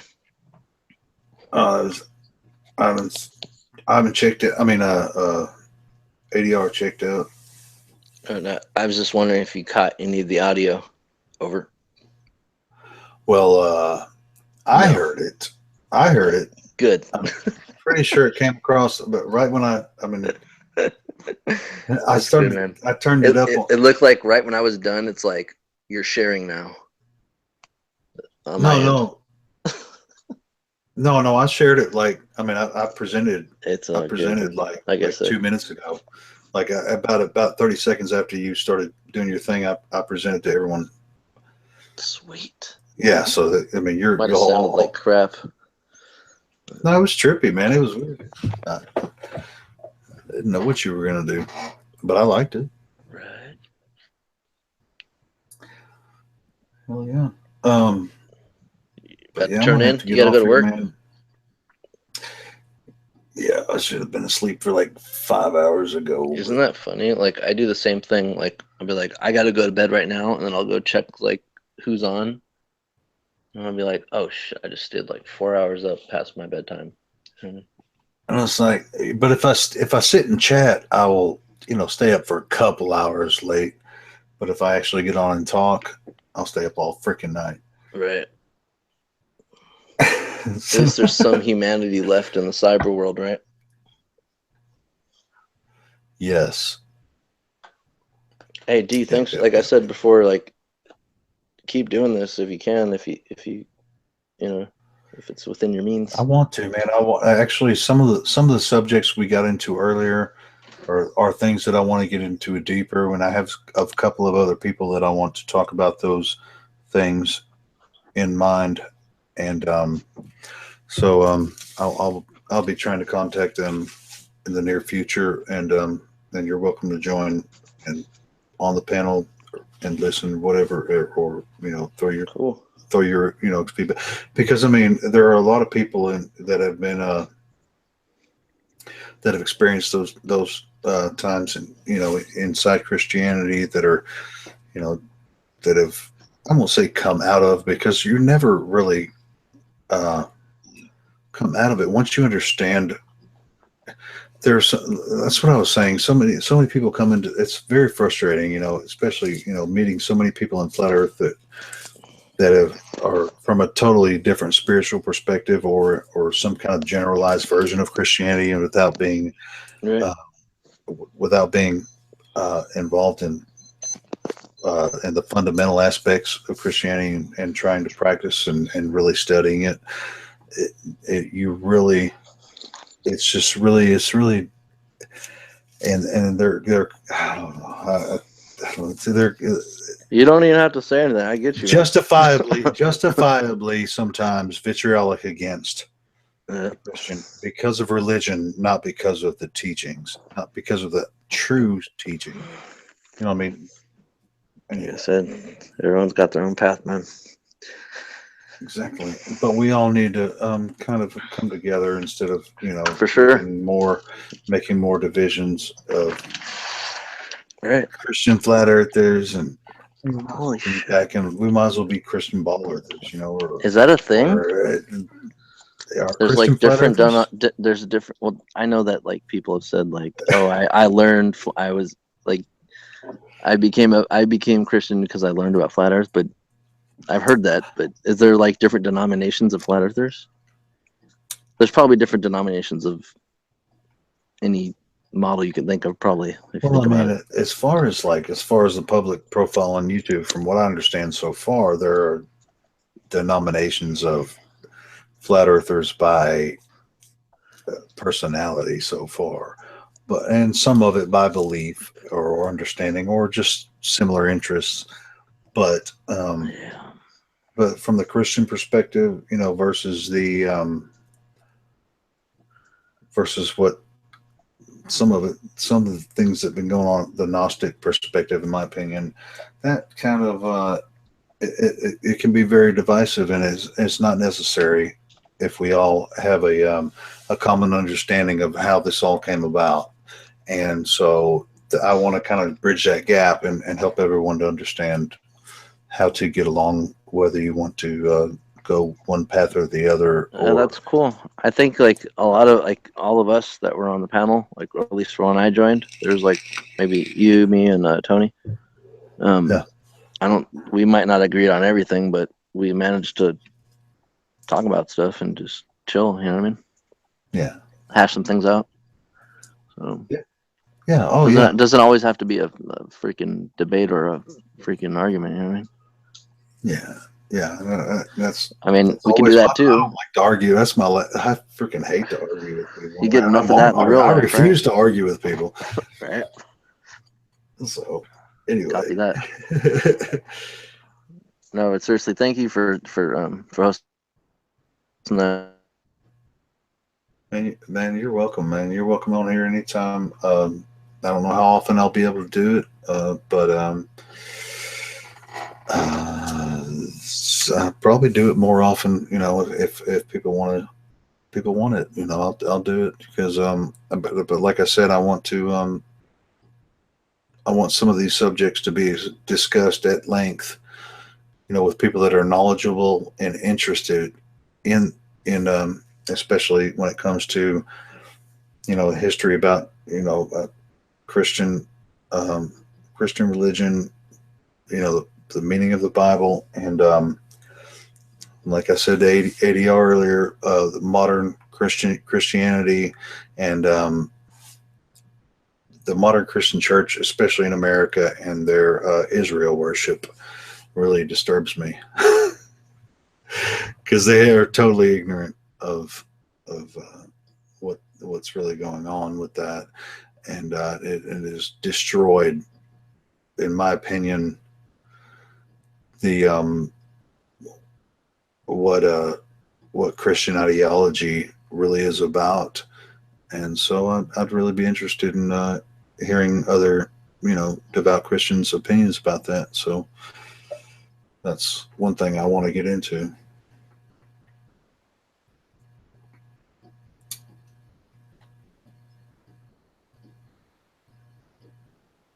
Anyway, guess someone will wrap it up, ladies and gentlemen. Whatever. I'm not a broadcaster. I'm winging it. Thank everybody for stopping by, and thank you, 70-second human, for coming on.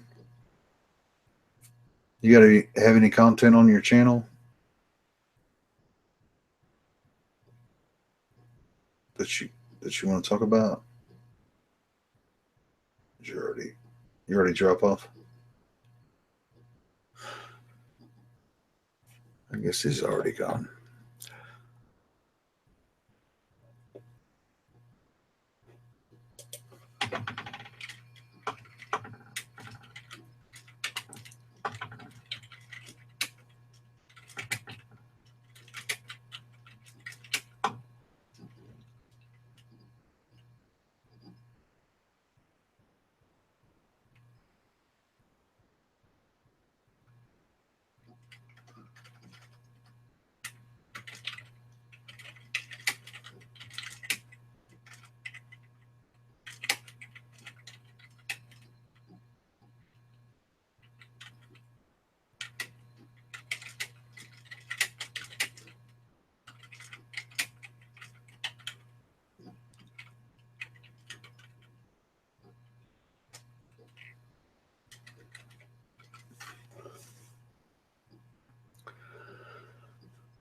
All right, guys.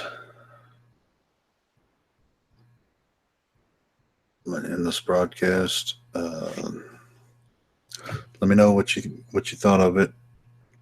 Apparently, there were more people that gave me thumbs down than thumbs up. Let me refresh the page. Maybe it jumped the other way. No, it actually went down. Somebody unliked it. No, wait. There we go. I'm kind of proud of that, actually. I'd rather have more thumbs down than thumbs up. So thank all you thumbs downers for dumbing me down. Just encourages me. It actually inspires me. So thank you very much.